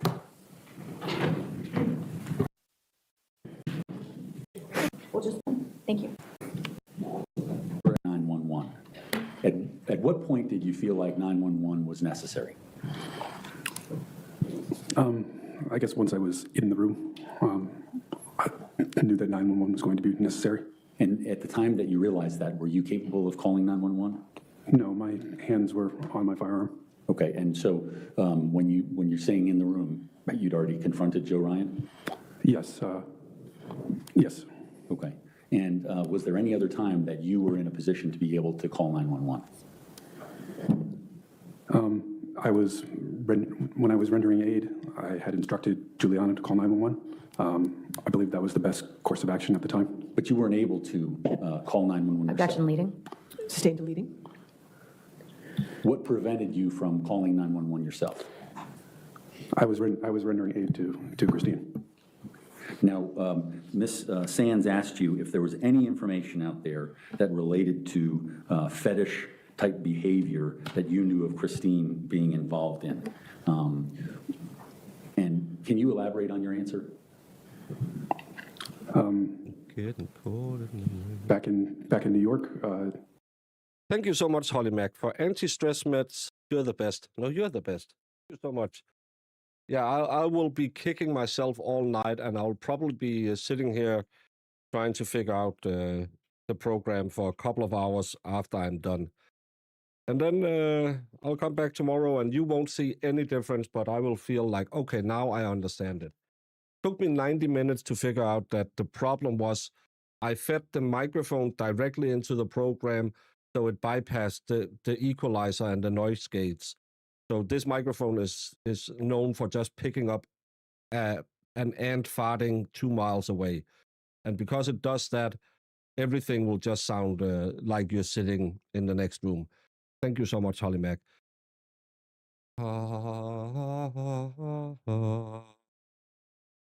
I'm trying. I am trying. Yeah, what's the jurors issue? It's 9 hours, 49 minutes, and 4 seconds so far. I know that Christine had an affair where she was involved in a BDSM relationship for a month or two. And how did you know to talk to her about that? She was in our bedroom in New York. I observed her with bruises, several of them, on her body that I was unaware that she had previously. And did you ask her about that? Yes. Did you have a discussion with her about that? Yes. Originally, she denied it and said Objection hearsay. You Sustained? can't say what she said, Okay, but you confronted her about it? yes. Okay, and what, if anything, did you suggest she do after being told? I suggested that we go back to therapy. At that point, I questioned her enjoyment of it. It was pretty emotional conversation. And in fact, were those the things that you indicated that you were unwilling to do? Objection leading? What, if Sustained? any, of those things, why? Were you aware of the things that were related to this New York incident? Yes, she had. Christine was interested in, I guess, sexual violence. She was a sexual assault nurse examiner. No freaking way in hell a sexual assault nurse was interested in sexual violence. No way in hell. I see these ladies when they testify, and they are very emotional. When I heard this the first time, I got so upset because I get to see these ladies sadly a few times because you do see some great cases in 16 years. And these women are part social worker, part nurse, part confession, part whatever, who has to take care of these poor ladies in the worst situation of their life. And he's just sitting there saying, well, she was really into it. Oh, when these ladies came in and said, oh, I was attacked and I was thrown into a bush, he was just, oh, let me get a mental image of that. Oh, I'm going to use that later. No way. Dated says, he disrespected her so badly. I hate this guy. Yeah, this is why I don't get why the hell they are taking so long.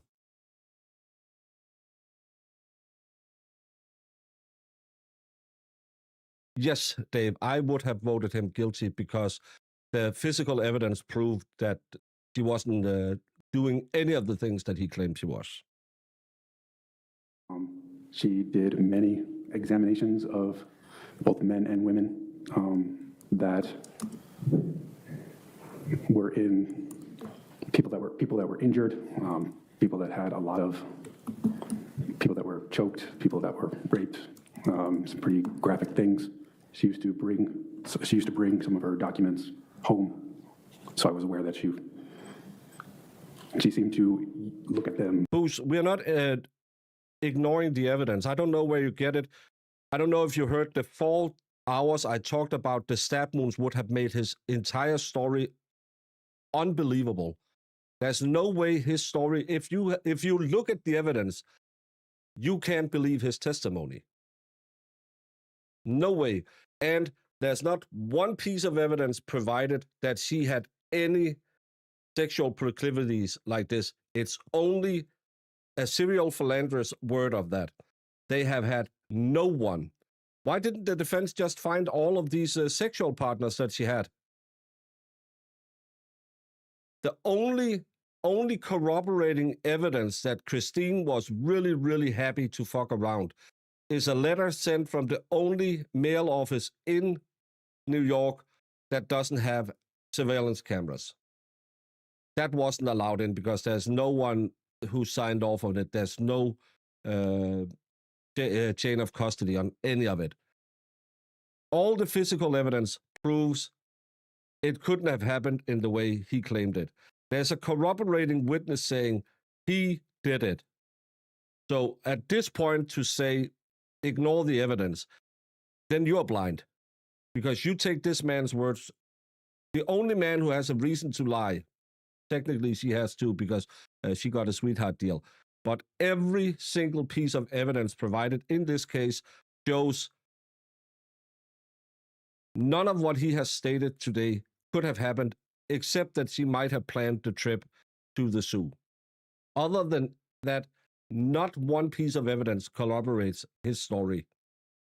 Not one piece of evidence. And that's why it's so easy to sit and say, oh, you believe him? No, I don't believe him, because on the totality, on the evidence, he has been lying his fucking ass off all day long. There's no evidence that backs up his story.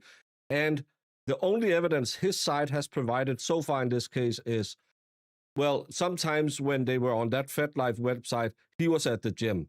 Yeah, but the nanny who helped him was home. Not one piece of evidence, not one, points to any of his testimony being true.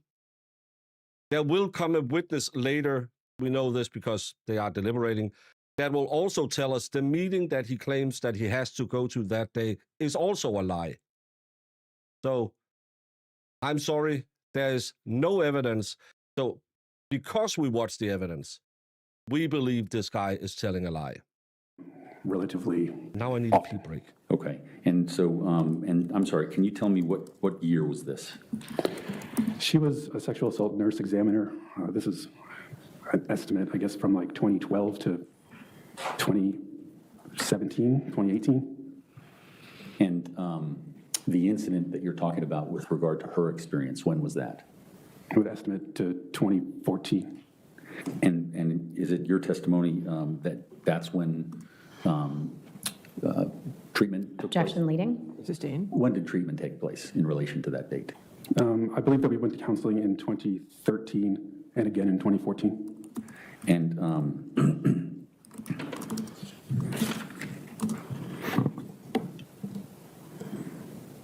as far as you can tell, were there ever any other instances where she was involved in something like that?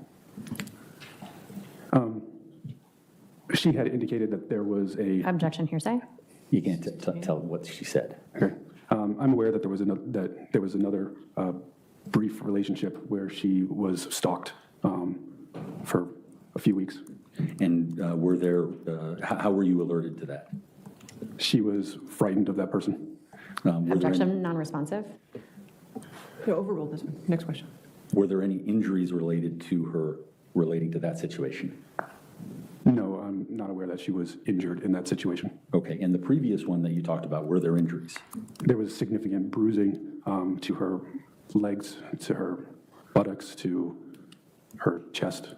Did you notice any physical changes in the way she carried herself as a result of that? Objection leading. Sustained. What, if any, other physical clues were there that this was going on? She had difficulty walking. She was walking very stiffly. Anything else?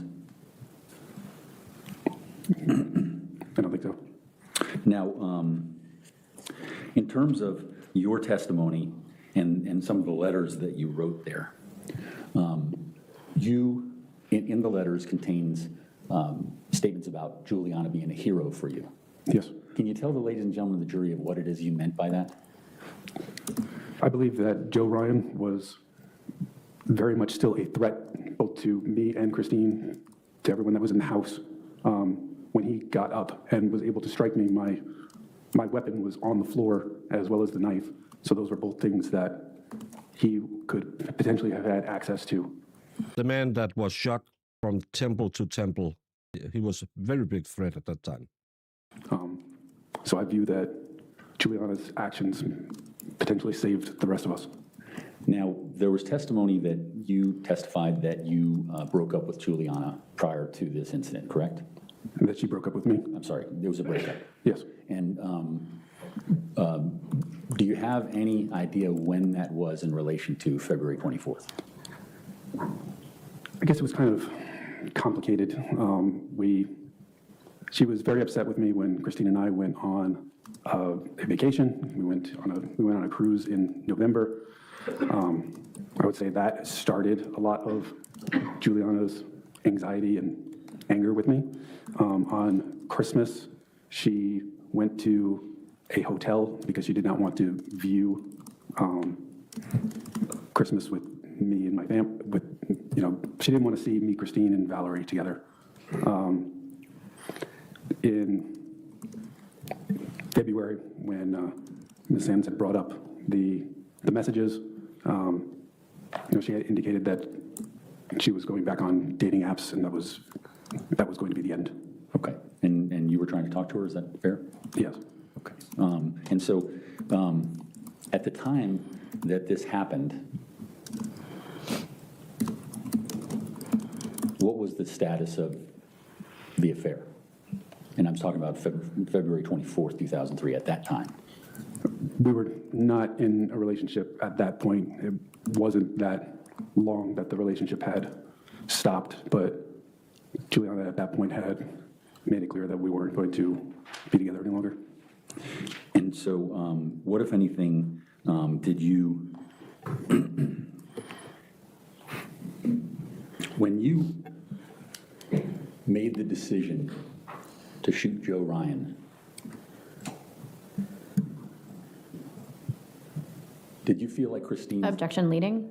Sustained? What did you think when you made the decision to shoot Joe Ryan? That he was in imminent danger, that he was a threat to he was a threat to Christine, and that was the best way to stop his actions. I don't have any further questions, Your Honor. All right, if you can have a seat next to your attorney.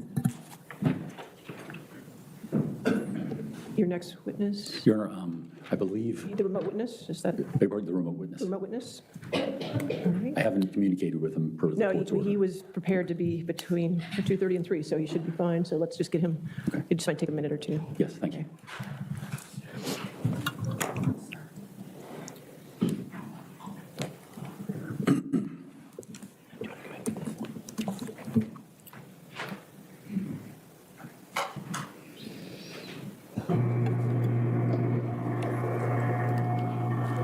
Wait, we haven't started this. I have notes. I don't sound like Runkle with the typing. The court reporter sounds like Runkle with the typing, because I don't type. Not me. It's the court. Well, it's 4 o'clock.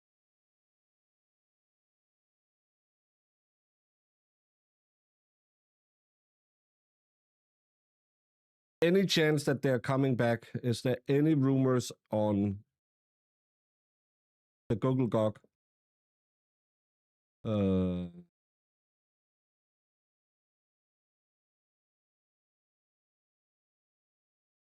Normally they go to like 4:30.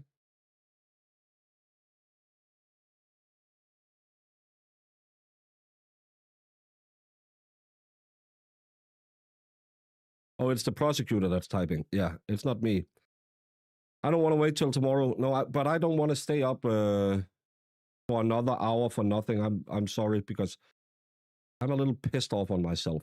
So, yeah. Didn't we hear that one of the juries had an appointment and they had to leave promptly at 4 today, or was that Friday? That was Friday. So, but again, if they're coming back at 5, wouldn't we have had a notion that something is going to happen?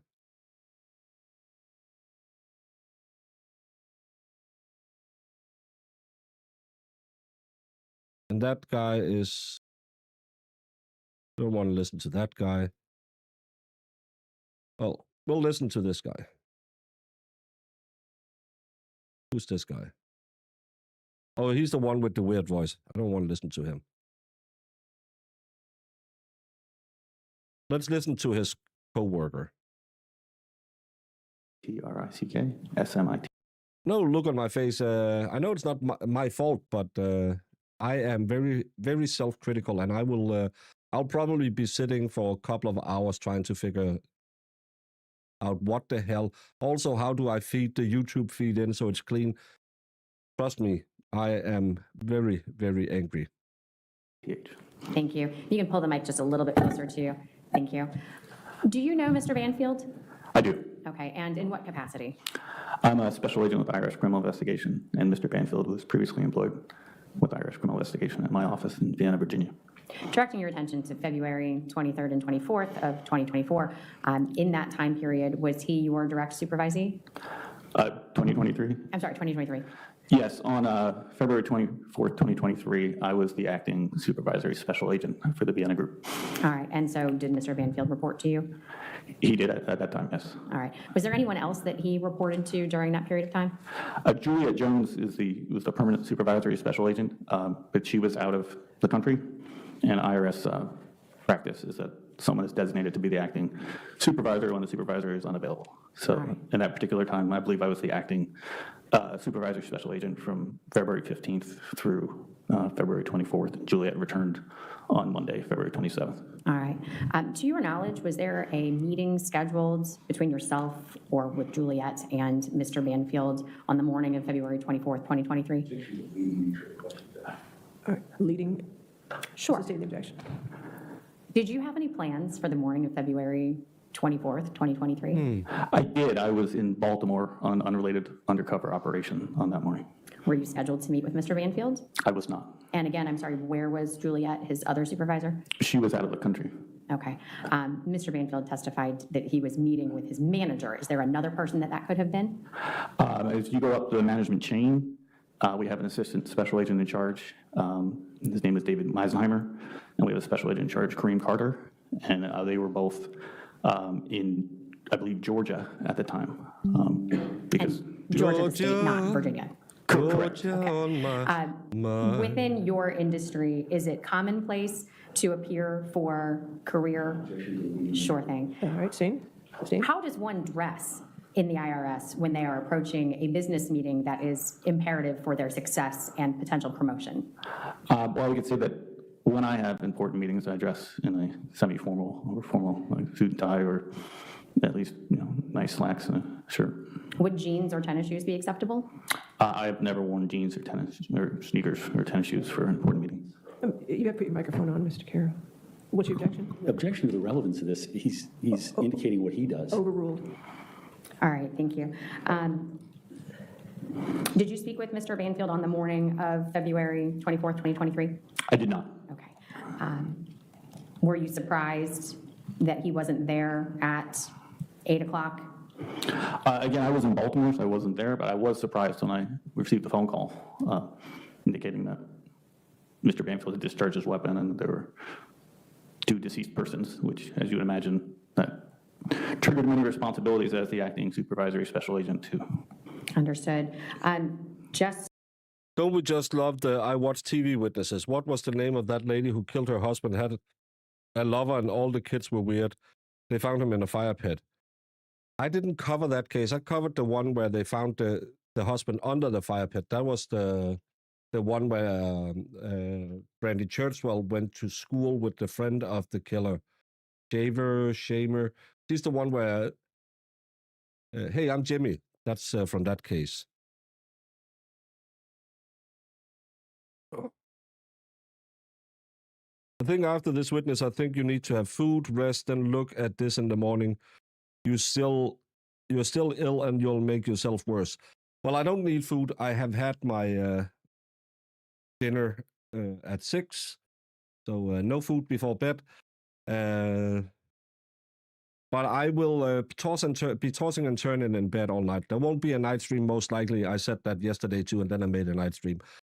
But either I'll go crash or I'll come back, and I just get very upset when things doesn't work because I have 209 people watching, and you're all so generous to spend your time with me that I should give you a great experience. And I could just say, well, I know StreamYard works, but I felt like they were kind of pulling the pants off me when they upped their charge from $24 to $40 a month. And their product became worse because and then I bought this program that has worked fine, but the last 2 days it's just crapped out. And now I'm in this one, and I like it a lot because I can get those alerts on screen and I can do stuff, but it also has things that I need to learn. And it's a little bit of a steep learning curve, but Lefty uses it. And if Lefty can do it, so can I, because Lefty, first of all, he has tiny raccoon-like hands. he can't use a keyboard. He doesn't use the 10-finger system. He has to use his weird web feeds as well. And I can't have a program that Lefty can use that I can't use. Laurie Shaver, yes. Hey, 80s.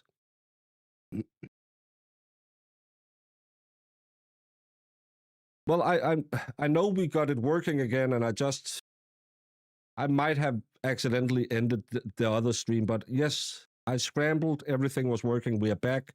We are gonna get to we are on 6 hours of streaming now. We're gonna get there. My ass is killing me. My back isn't used to sitting here for that long. I'll probably be sick again tomorrow, but it's worth it because I love being with all of you guys, and I want to give you a good product where I don't feel like I'm an idiot. So no, Zach, that's not impossible. I can feel not like an idiot some days.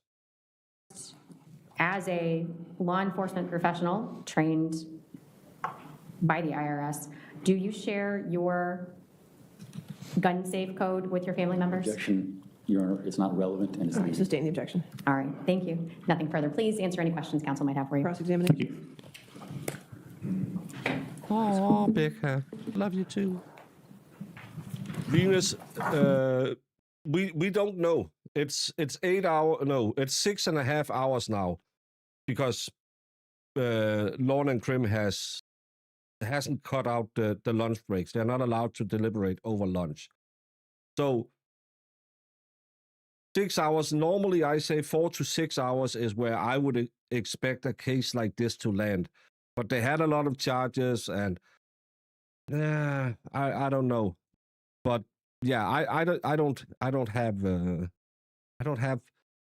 wouldn't have a hard time finding him guilty. And I know it's for a long time, and but again, I'm a cold-hearted asshole, and I've been doing this for 16 years in Denmark. I have never ever felt like I got it wrong.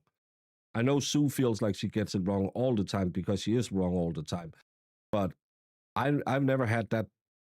I never had that thing where, even the cases where, like the Ashley Banfield, where they were against me, I still believe there was enough reasonable doubt there. And where's Grey Witch? I don't know where Grey Witch is. I'm sorry, sir, tell me your name again. Special Agent T. Patrick Smith. Okay, and you were, as I understand it, you were the special agent in charge while Juliet Jones was gone out of the country? No, I was the acting supervisory special agent. Okay, and so that was something that she put you in charge of, or someone higher than that?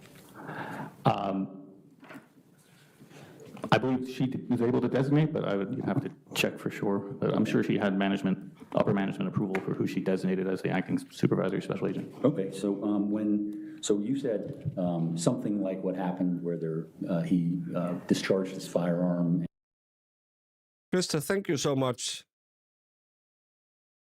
Baker, stop beating yourself up, please. Feel better soon. Well, it doesn't help that people tell me to stop doing it, because I will do it anyway. It's a mental thing I have. Yes, I am. You can't tell when looking at me, but I am very, very, very perfectionistic when it comes to this, because you wonderful people pay me to do this. So the only thing that doesn't help is tell me it'll be fine, because then I'll just get more angry and say, yeah, they say that because it won't be fine. So I will be happy again tomorrow when I figured all of this out. Calmly. I wish I had a honey bun. Then I could eat that and just calm down. But thank you so much, Krista. And good to see you. Good to see you. We haven't seen you much in chat lately. I hope you're doing A-okay. You got the heat back in your apartment, and you're smiling. Court TV said the jury will be 5 minutes more. And there were 2 people dead. Oh. That caused a lot of work for you? When I was informed by the Fairfax County detective as the acting supervisory special agent that one of the agents in the group had discharged his weapon and there were 2 deceased persons, then yes, we had to contact upper management, which I did. We had to process the Treasury Inspector for Tax Administration, which we call TIGTA, is essentially our internal affairs. They have to be notified They do an investigation to determine if the discharge of the weapon was appropriate. Okay, I guess my question was it extra work for you? Was it extra work for me? Isn't that what you just said to the ladies and gentlemen of the jury, that when this situation arises, it becomes a great deal of work for the person who's the acting special agent? Well, yes, I had to make several phone calls. I had many conversations with people that I would not have had if there hadn't been. Okay. Now, did the Fairfax County Police Thank you so much, Eileen. That was nice to say. That makes me feel better. Yeah, and Sue will just be like, because she's mean. know that you were the acting special agent in charge? I can't really speak about the Fairfax County Police knew, but I did speak with a detective from Fairfax County Police. Who was the detective you spoke to? I don't recall the detective's name. Patty Russo made an update 1 minute ago on the tweet. Thank you, Jemima. When the court checked on the jury a few minutes ago, they said, give them 5 more minutes. What does it mean? We're about to find out. So 5 more minutes might be enough. Did you ask him his name? I knew it at the time. As we speak now, I don't Thank recall. you, So Holly. there was no report that to the people that you called and people that you told about Objection this? calls for speculation. Overruled, if you can answer it. There was no report that you created to talk about this situation, which made a lot of work for you, where you would put in the detective's name? I definitely provided that information to upper management, and if I could access my emails, I'm sure that's in there. So in your capacity, did you stay within the Vienna office after that when Juliet Jones came back? Did I stay? Yeah, were you still in the Vienna office when I Juliet? currently am still in the Vienna office. Okay, so from that time until now, you're still in the Vienna office. Yes, that's my permanent post of duty. I was there before that day as well. Now, there were 6 people that were interviewed relating to TICTA interviews. Actually, I'm sorry, there were 8 people that were interviewed. Do you know the name David Meisenheimer? Yes, he was the assistant special agent in charge. Were you aware that he was interviewed by Detective Vesser of Fairfax County? I don't Okay. necessarily know, but Do you know Lawrence Flagg? I do. He's another agent who was assigned to the Vienna POD on that time. Okay, and were you aware that he was interviewed as well by Detective Vesser? I believe he told me he was interviewed. I don't know. He disclosed the name of the detective. Now, do you have team assignments in terms of the IRS? I'm not sure I understand the question. Is there someone named Carrillo that has a team in the Vienna office? Carrillo? Yes. I don't recognize the name. Can you spell it? Maybe it's the pronunciation. Carrillo. I don't recognize that name. Okay. Would it surprise you that Juliet Jones, who actually wasn't even there on that day, was interviewed by the Fairfax County Police Detective Vesser? It would not surprise me that Julie Jones was interviewed. She was the Okay. supervisory special agent. Now, Detective Carter from the Fairfax County Police, did you have contact with him? I don't know. Okay. Well, there were interviews conducted by him to Bernarda Jackson, special agent? Objection, counsel's testifying, he needs to ask a question. Overruled, go ahead. Bernarda Jackson is another agent in the group, yes. Okay, and did you know that she was interviewed relating to my client's case? I can't recall if she told me that or not. Okay. How about Richard Daniels, who was a special agent? Yes, he's another. You know that Detective Carter had interviewed him about my client's case? I think Special Agent Daniels did mention that, yes. Okay. And Philip Hammond, do you know that person? Yes, I know Special Agent Hammond. Did you know that he was interviewed by Fairfax County Police Detective Carter relating to my client's case? I believe he also told me he'd been interviewed, yes. Okay, so you knew about that? Yes. Okay, and so when you heard all these other people were being interviewed, did you ever say, well, hold on, I was the special agent in charge for a period of February 13th to February 24th? February 15th. February 15th to February 24th. You didn't raise your hand and say, what about me? I did. And so they chose not to interview you? I'm not exactly sure what happened, but I was out of town the week that the interviews took place in our office. Oh, so you're aware of these interviews. What week did that occur? I'd have to look at my calendar. My best guess, things like you have it, is March 2024. Okay. How about Detective Lynch from Fairfax County interviewing Justin Williams, a special agent? Justin Williams is another agent in the group. Did you know he was interviewed? I think he told me he was. Okay, and these would have been, other than Juliet Jones, these would have been people who were subordinate to you, correct? At the time I was acting supervisory special agent, technically, yes. I mean, I view them as coworkers who are all special agents. Okay, so you're all on the same line unless you get dubbed the acting special agent. Correct. Okay, and finally, Kevin Farley, do you know him? I do. He's another agent in the group. Okay, And the interviews that were conducted were relating to relationships of Brendan Banfield. Did you hear about that? I did not. Marriage problems with Brendan Banfield. Did you hear about that? I did not. Rumors that were going around in the IRS. Did you hear about that? What rumors? In the context of these interviews, they were being asked if there were rumors. I have no recollection of being told of that, no. They were talked to, the individuals were all spoken to about schedules that occurred in the Vienna office. Did you know about that? An interview that I was not present at, I don't know what was discussed. Well, that's what I'm wondering. I mean, you were the special agent in charge. I was not when these interviews Objection, occurred. argumentative. Sustained, next question. Okay. Now, there was discussions in these interviews about the types of cases that everybody worked. Objection, speculation. Sustained, next question. Do you know what these interviews were about? I do not know what occurred in an interview I was not present at, no. Okay. So you were there and for 2 weeks in that capacity, correct? 15th to the 24th. Again, I was acting supervisor special agent for Group 1 of the Washington DC field office from February 15th, 2023 to February 24th, 2023. Okay. And in that, you're coming in here to this courtroom in that capacity to tell the ladies and gentlemen of the jury that, I guess, there are issues with, that you would dress a certain way, is that right? When you're going to the office? Are you asking me how I dress when I go to the office? Well, no, you've already testified to that, but you're here testifying, and one of the things that you said is that you dress in a different way than what was described of my client when he was going to the office on February 24th. That is correct. Okay, and you indicated you were in an undercover operation, correct? I was assisting with an unrelated undercover operation in Okay. Baltimore, Maryland. And undercover operations have its own command staff outside of the Vienna office, isn't that right? I don't know that I would characterize it like that. Okay. Are there undercover command staff that handle undercover operations that aren't in the people that I just listed off to you that were interviewed? I'm unclear in your terminology, but yes, there are people who, we have a whole special investigative techniques group that's involved with undercover operations. And they would be the people that if you have an undercover operation and you're talking to an undercover person, that you would be working with them, correct? Not really, no. Okay. In your undercover operations, when you're interviewing an undercover operative, do you into the office to talk?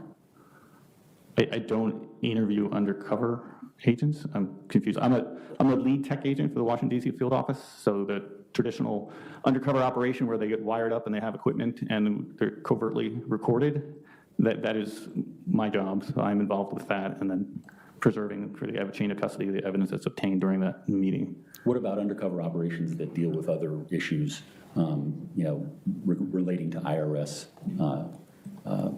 criminal investigations? Judge, objection is to form. I don't think the question All right, makes any sustained, sense. can rephrase. What about undercover operations that would deal with specific areas of criminal fraud? How are they handled? I've only been involved with undercover operations conducted by IRS criminal investigation. Okay. And they've virtually all involved fraud, so. And so the undercover operations that other people do, are they different than what you're within the IRS? Are they Judge, different? objection is to relevance. I'm not sure where we're going with this at this point. I'm just trying to get to the background, get to his background, Judge. I'm going to sustain the objection, next question. Now, sir,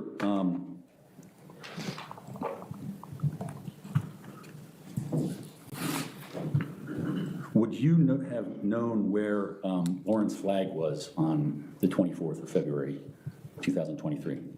I do because he told me. Okay, were you keeping track of him otherwise?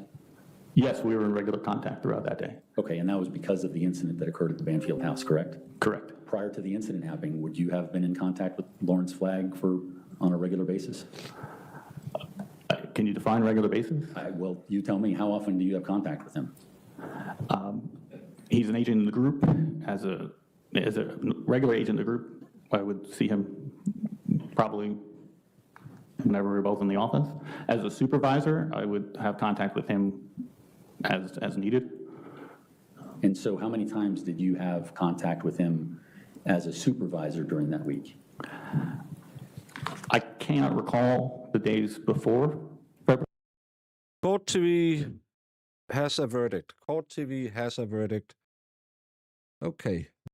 Court TV has also stopped their verdict clock. Not that it means anything, but woohoo! We got a verdict, boys and girls. We got it. And you were all saying, hey, Baker, why don't you just go to bed? You look tired. You look old. You look haggard. And I said, no, I want to be here. I want to hang out with all of you cool people. So that's what I'm doing.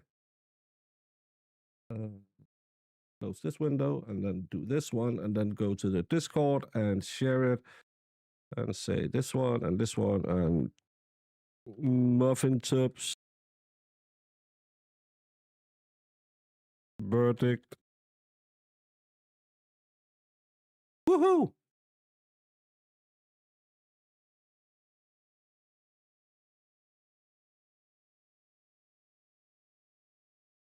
That was nice. We needed that. And in 7.5 hours is what we had. 7.5 hours.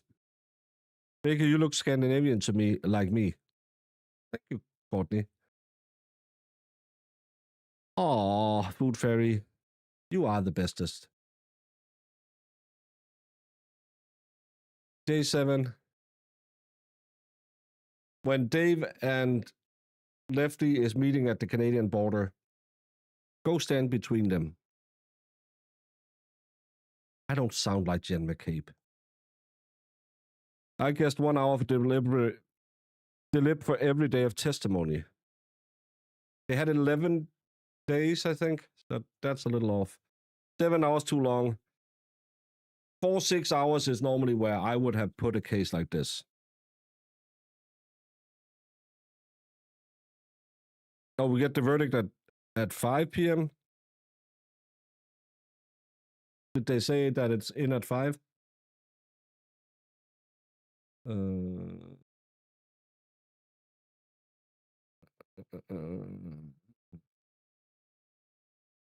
9 hours, I thought. Well, then it kind of fits. Well, again, they had 2 hours of lunch.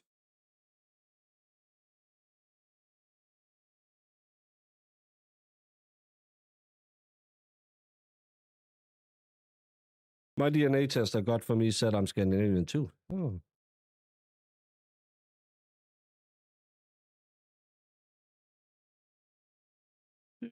We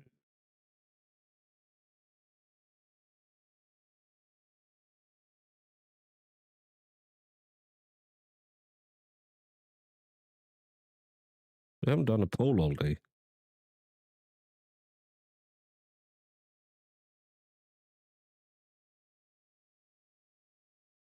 And when we're talking about what verdict we're going to have, it's just going to be the main one, not all of it.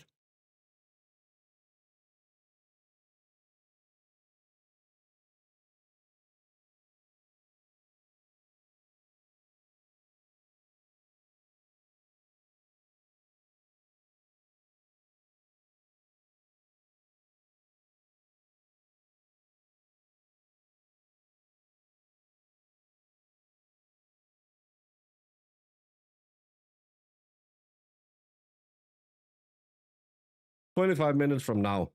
Oh. February 24th, 2023, but on February 24th, 2023, I had many phone conversations with Lawrence Flagg. Okay, I don't have any further questions. All right, redirect. Okay, just for clarification, was Lawrence Flagg Mr. Banfield's supervisor? No. Okay, and when Mr. Banfield testified that he had a scheduled meeting with his manager, that would have been yourself or Juliet Jones, is that correct? Those are the only two people I can look at have been his manager. Yes. Okay, and she was out of the country, and you were in Baltimore and not planning on meeting him, correct? Correct. Okay, nothing else, thank you, Judge. All right, so you're free to go. Judge, may I ask one more question? No, sir. You're done. Are you free to answer? All right. Your next witness? Commonwealth arrest. All right. Ladies and gentlemen, the Commonwealth has arrested the rebuttal evidence. So in other words, you have heard all the evidence you're going to hear in this case. So what I'm going to do, we have some housekeeping matters to take care of. So what I'm going to do is release you early today. And what we'll do is when we come back at 10 a.m. tomorrow, you will hear closing arguments and the case will be handed over to you, okay? All right, so have a good night. Do not discuss the case. Do not do any outside research, please. Okay, thank you.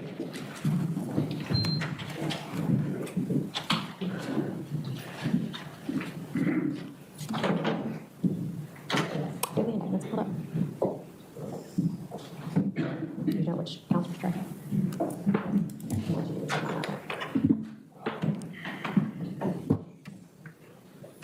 All right, Yeah, Mr. Karen, there's now your no motion. option for hung. I actually need to go blow my nose and I could use yeah.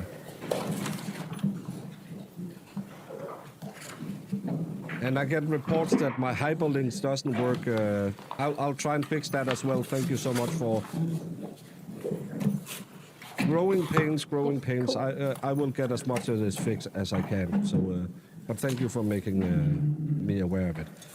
I have to go because Your my Honor, nose is motion to stuffed up. strike previously given.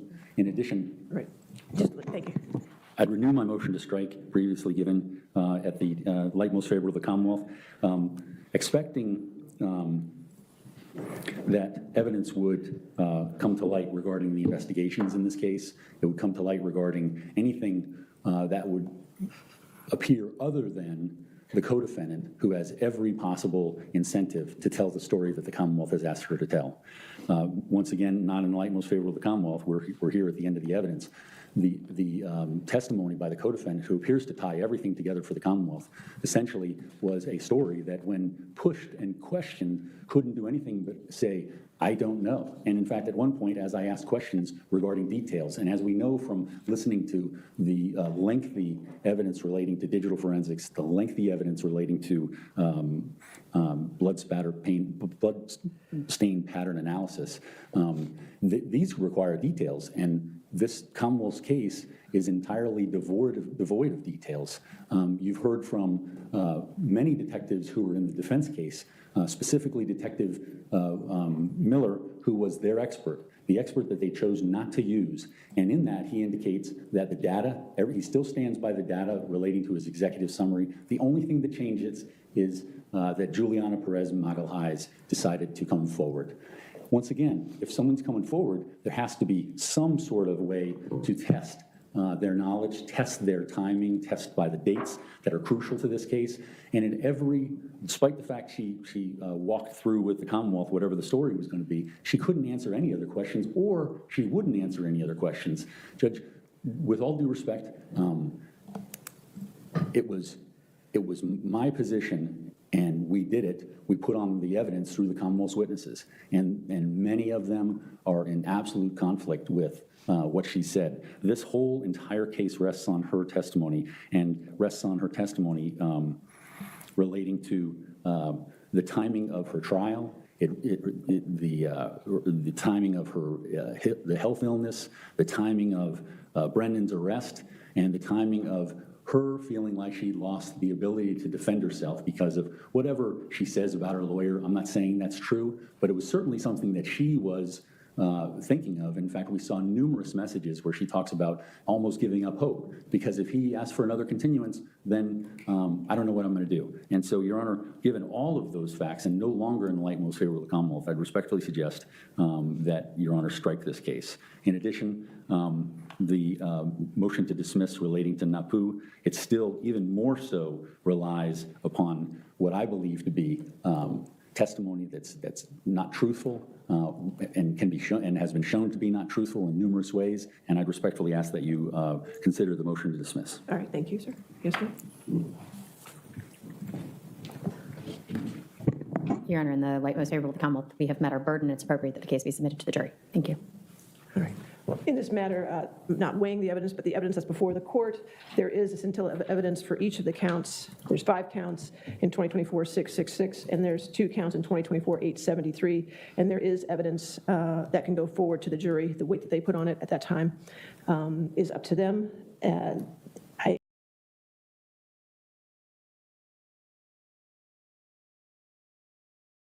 So now we're just waiting for them to come back and find out what in the world is going on with Carmen Sandiego, or whatever her name is. That didn't help me.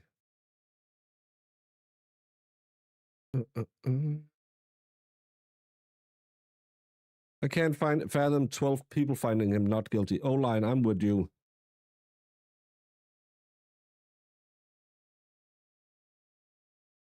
It was a little short poll because we forgot to do it before, but 160 votes, 93% is guilty. We're turning into law and crime. We are all in agreement. We are getting the verdict. It's set to be read at 5 p.m. 5 p.m. I'm very sorry I don't have, because it's the new program, so it looks like crap. So I can't really put text on and stuff like that. I'm trying my best, you know. So oh, I think I can do it like this. Can I do it like this?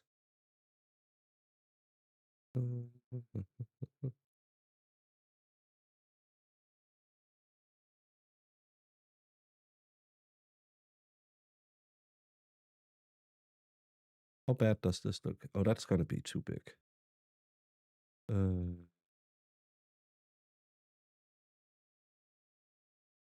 Need to make that smaller. Where did that go? Hello. Yes.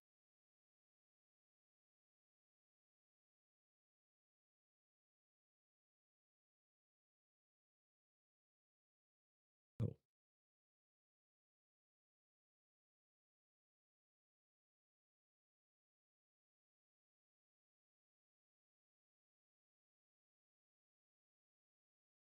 Did that put a, yeah, that put a, and then we'll just put it here.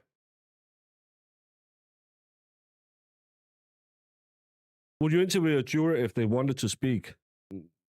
Yeah, I think that could be interesting. I always want to know what other people, because I've been doing this for 16 years in Denmark. I've been through so many cases, so many things where I have been. You have all these ups and downs in cases, and you have cases where you start out and you're thinking, oh my God, this person is guilty, and then as the case progresses, you find out, nah, that's not really that, or you think, because remember in Denmark we let the defendant go first, and in Denmark the defendant has the right to lie in court. It's the only person who can lie in court in Denmark is the defendant. So you have this. This weird, he tells his story and then it's for the state to disprove it, more or less. So you know what the story, if you want to talk, he can say, no, I don't want to be, I don't want to talk. Jess Bomb, no, the au pair won't be deported today because her sentencing is on the 17th, I believe it is. So that's going to happen there. It's even worse without my glasses. But you have these cases because then you listen to the defendant and you think, oh, that makes a lot of sense. And then 5 minutes later, you're like, that makes absolutely no sense because he's just an idiot. And that's why I think it could be interesting to try and talk to one of those jurors and hear what the hell.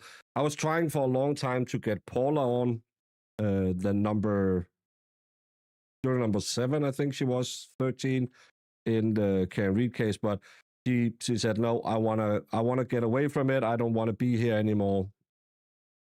It's the 13th. Thank you, Jemima. So yeah.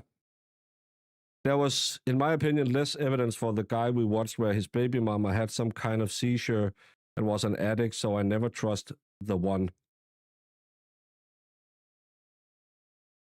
Are you talking about the guy out in the, where she was in the wood? I don't think it was it his daughter? I'm not sure. Pookie, I don't know if you have the same system, but that's how we do it.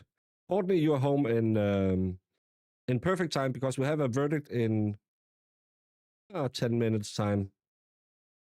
Baker, your new outfit really have been slimming you out. I really don't think you are fatty. I am a massive fatty, and I really need to lose some weight before I have to go flying again. But it's winter time, and I get fatter in the winter. But I have also been trying to monitor a little bit what I eat.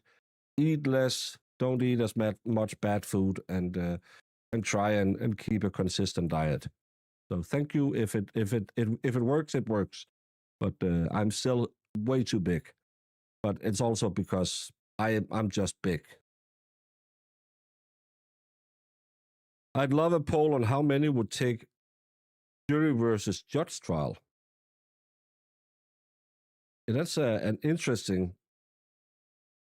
No, I am fat. I'm big. I'm muscly, and I'm not that tall. But if I fill up a lot of space, and I am fat. I won't lie about that. But I'm also almost 50 years old. I have a shitty back, and when I got on all the painkillers, it just ruined my metabolism.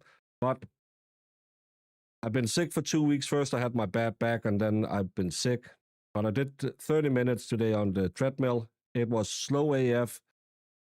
Tomorrow, we're going to go half a kilometer faster for 30 minutes, and then half a kilometer faster so we get up in speed again.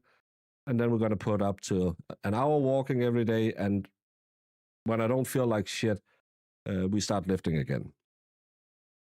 Are you the only one having a hard time hearing me? Other people say I came in hot.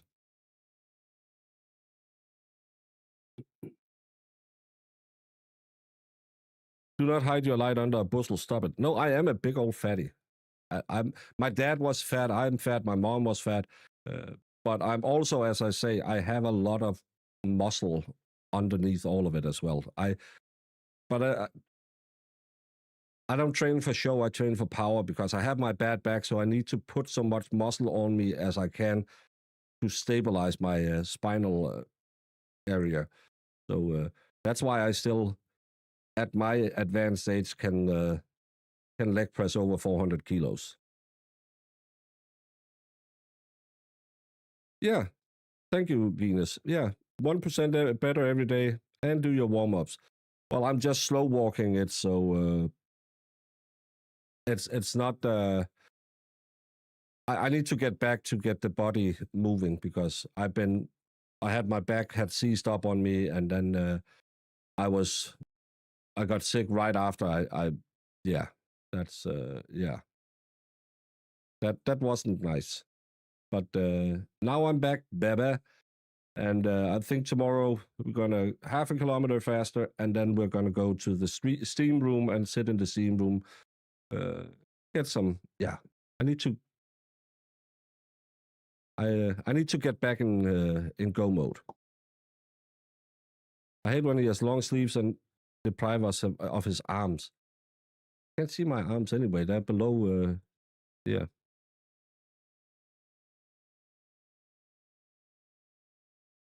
Try being 49 and premenopausal. No, thank you. I don't want it to be that. Why? No, that's not nice. Spring is coming. Northern people are like bears, gain weight in winter, lose it in the spring. Well, I've missed a few springs. J7, I never sing on command.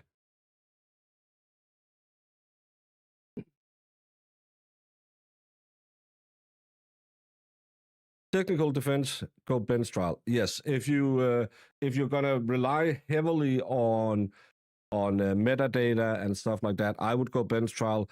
If you have a compelling defendant, you have a good people story, go with a jury because a judge will look at it.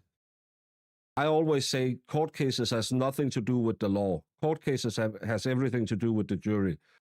If you have a bench trial, it has to do with the law because the judge don't give about, oh, he beat me or he had sex with another man or any of that. They're not there for that. They are just there to look at yes, it's proven. But if you have a good story and you can cry on command and all of that, get a jury.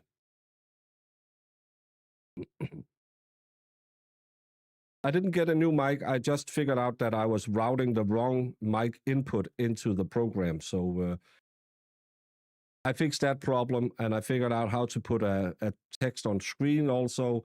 Now I just have to figure out how to put the direct YouTube feed in instead of having my screen capture. We're going to figure it out. The good thing is this case ends today, so tomorrow I'll have time to cut around and do all of the stuff.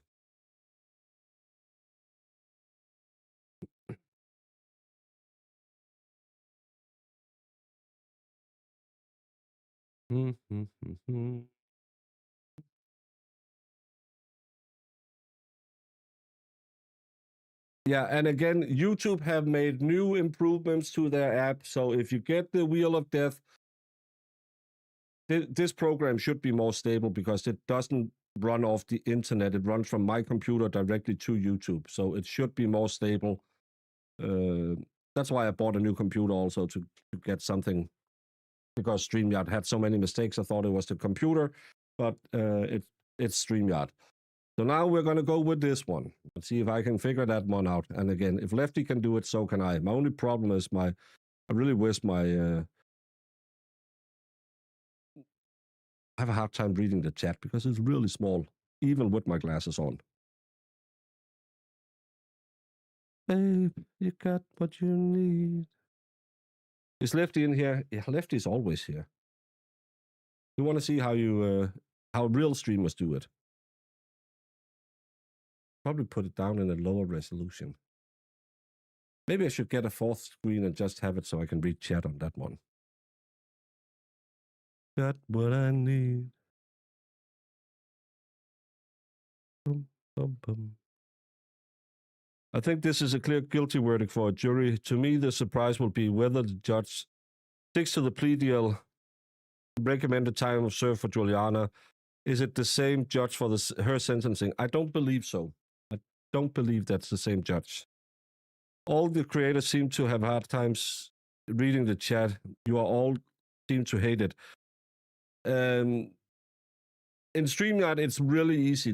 Because they kind of have figured out, as a live streamer, you want to interact with you. So I want to have it so when I click the chat, it pops on screen. I could do that in the basic version of this program. I can't do it in the big boy version. But I'll have tomorrow. I'll go and upgrade my my subscription to this so I get access to more stuff and I can do more stuff and I can get back on Rumble again. Well, I'll figure it out tomorrow. I'm just happy that I figured out how to get the mic to sound kind of okay, that I can get the YouTube to play, even though it looks like shit now because you have all of the stuff around it. I'll figure that one out tomorrow as well. Problems are to be solved, and I'll figure it out. It's don't you worry. I am just angry at myself because I don't like when it doesn't work. Oh, according to Rob from Law and Lumber, it is the same judge. Okay, I just thought that they said in the beginning it was a different judge. So yeah. Expert, you and TVR need me down there to cook for you all for like a week straight. 3 squares a day per snack in between. FD Food Fairy, you couldn't get him to eat 3 meals a day because then he doesn't have room for his snacks. I'm expecting you to start talking about sports with the way you sound. I can't hear it. I hate it when you have feedback in your own ear, so I don't know how I sound. I can change I just put on an equalizer, so I don't know how bad or how good it sounds.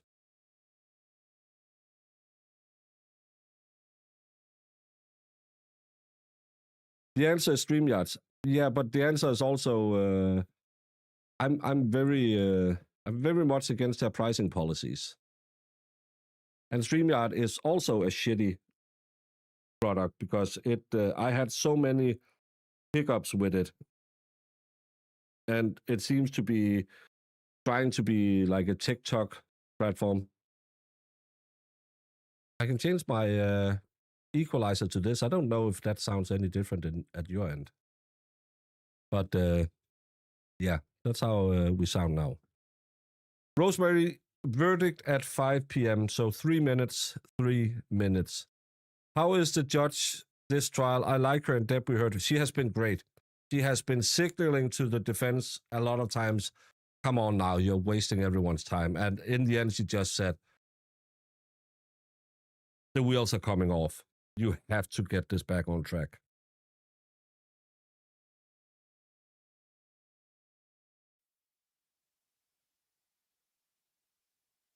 Just noticed it had stopped.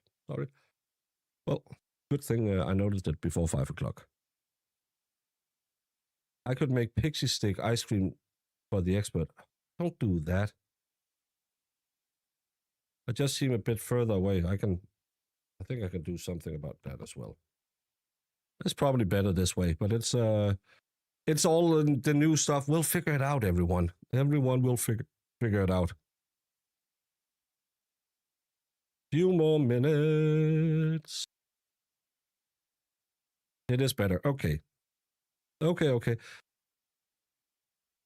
I don't know anything about all of this. I just hit buttons. I need it as easy as possible.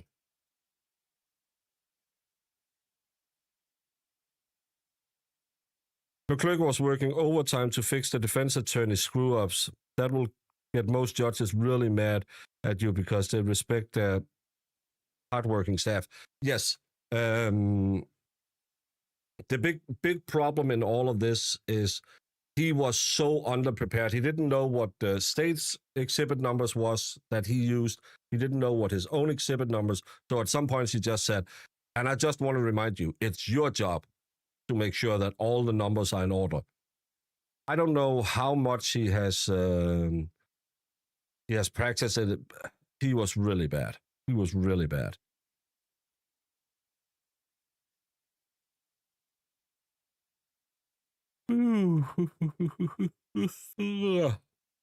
I'm tired. The expert kept me up all night. Oh, and they got a verdict reached. I need to find some way to put a blocker over this as well. Is this attorney a newbie to this sort of case? I don't think so, because he looks like he's ready to go and retire.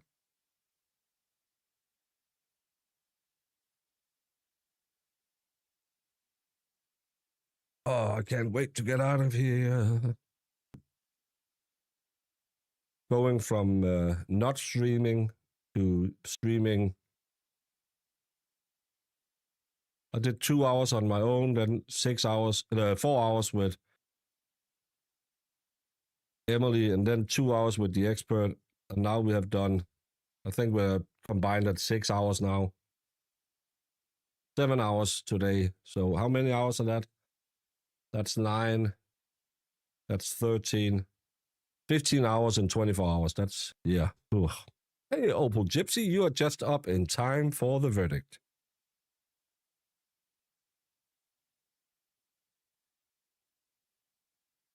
Am I streaming or screaming?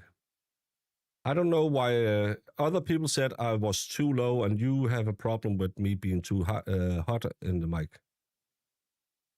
I don't know. I'm trying to. I'm looking at my mixer, and it doesn't seem to peak.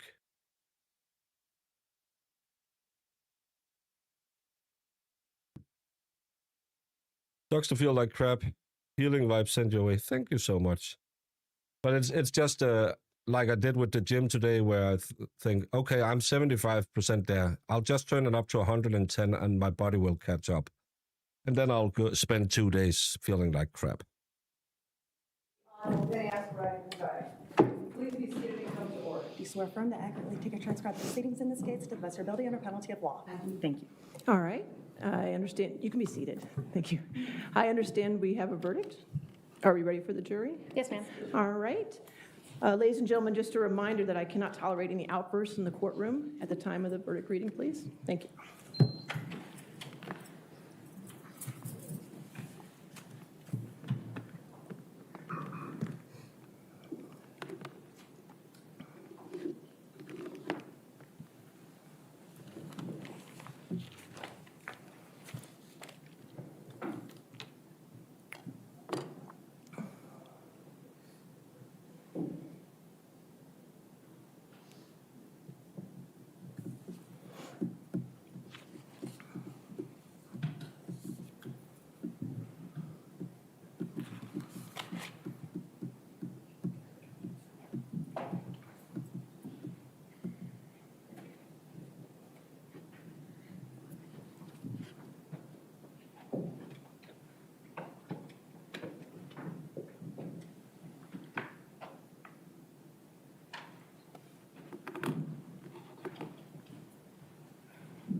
Juror number 9, you were the foreperson in this case, is that correct? Yes, Your Honor. All right, and are these the verdicts of the jury? Yes, it is. And are they unanimous? Yes, it is.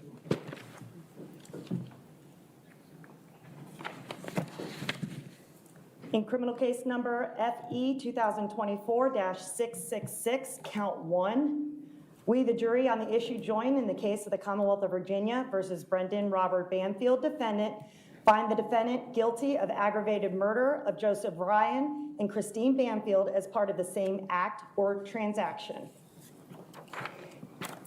Case number FE 2024-666, count 4. We, the jury, on the issue joined in the case of the Commonwealth of Virginia versus Brendan Robert Banfield, defendant, find the defendant guilty of aggravated murder of Joseph Ryan within the same 3-year period during which he did also kill and murder Christine Banfield. In case number FE 2024-666, count 5, we, the jury, on the issue joined in the case of the Commonwealth of Virginia versus Brendan Robert Banfield, defendant, find the defendant guilty of using a firearm in the commission of a felony. In case number FE 2024-873, count 1, we, the jury, on the issue joined in the case of the Commonwealth of Virginia versus Brendan Robert Banfield, defendant, find the defendant guilty of child endangerment. All right, would either side like the jury polled? Yes, Your Honor. All right. Members of the jury, if this is your verdict, please answer yes. If this is not your verdict, please answer no. Juror number 2? Juror number 5? Yes. Juror number 9? Yes. Juror number 10? Yes. Juror number 12? Yes. Juror number 19? Yes. Juror number 22? Yes. Juror number 25? Yes. Juror number 28? Yes. Juror number 32? Yes. Juror number 34? Yes. Juror number 37? Yes. Thank you. The court does find that the jury verdict is unanimous at this time. Ladies and gentlemen, this completes your service in this case, and I know I speak for everybody that we thank you in this difficult case for all the time and attention you've taken to it. I do need to go back to the jury room for one more time, and I'll be back there in a few minutes just to talk to you before you leave, okay? All right, so you're excused to the jury room. Thank you.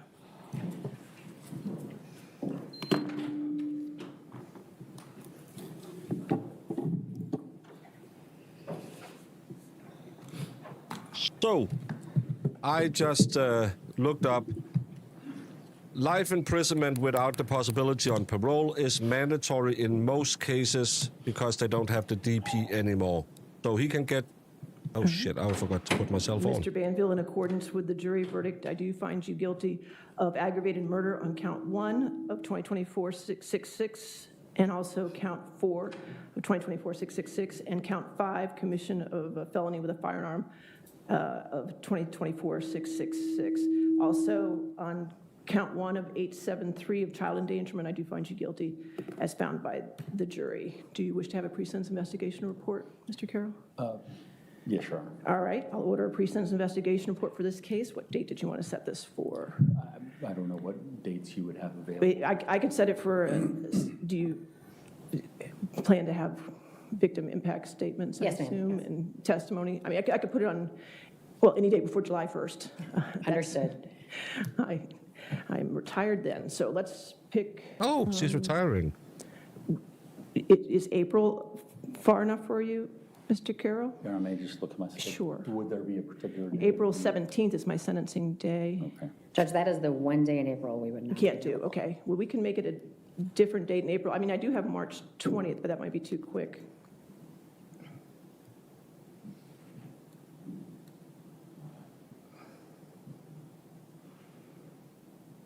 So I looked up. April 17th doesn't work for the company? No, No, but if you unfortunately. don't Aggravated wanna go murder to- I is mean, an we could go to May automatic 8th. life I without. have May 8th available, or I could make it any Friday that you want to go to in April, if that's too far for you, Mr. Carroll. May 8th is available, Judge. It's only 2 weeks away from April 17th. Okay, May so- 8th? That's fine. All right, we'll set it for sentencing then on May 8th, and we have the pre-sentence investigation report by that time. And if you need it for a special time, just let me know if we need to move it from the Yes, 10 ma'am. o'clock time. As soon as we've Okay? had a chance to speak with the All right. witnesses and the victims' families. All right, anything further for this matter at this time? No, ma'am. Okay, thank you all. Thank you. Thank you, Judge. All rise.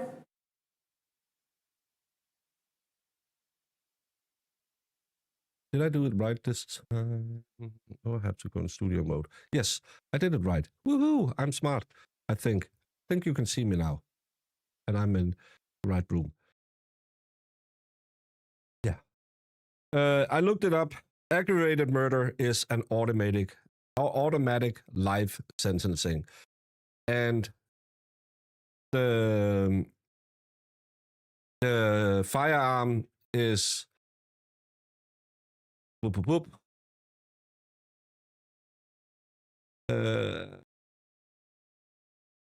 It depends, but it's most likely 5 years. 5 years imprisonment for that one. And the child endangerment is, depending on what they class it as, it's, if it's reckless disregard of human life, it's up to 5 years. So this guy is not getting out of prison. And Jen, you whine. Thank you so much. Thank you for another great trial and all you do. This hasn't been a great trial, I have to say it, because we couldn't see the evidence. We couldn't see the body cameras. But as always, you wonderful people are what makes it fun to be a trial streamer. We were kind of looking, because there was a cold case that that kind of popped today, but I was listening to a bit of it, and I don't know, as I said in the beginning of this year, I'm not going to hit 22 cases this year. I don't think that, because I can feel it. Yeah. It was a rough year last year, because I had so many long cases as well. It was really nice of all of you who started using the Discord to discuss the case. Thank you so much for Jemima that she set it up so people could follow along in there.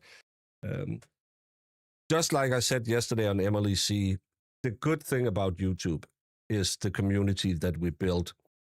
The good thing is the people we meet. We don't have to disagree. We don't have to agree. But we have to be civil. And if you don't like us, ciao, Alibaba. If you do like us, welcome. I like that you are all very welcoming, because you are my ambassadors, even though you don't think so.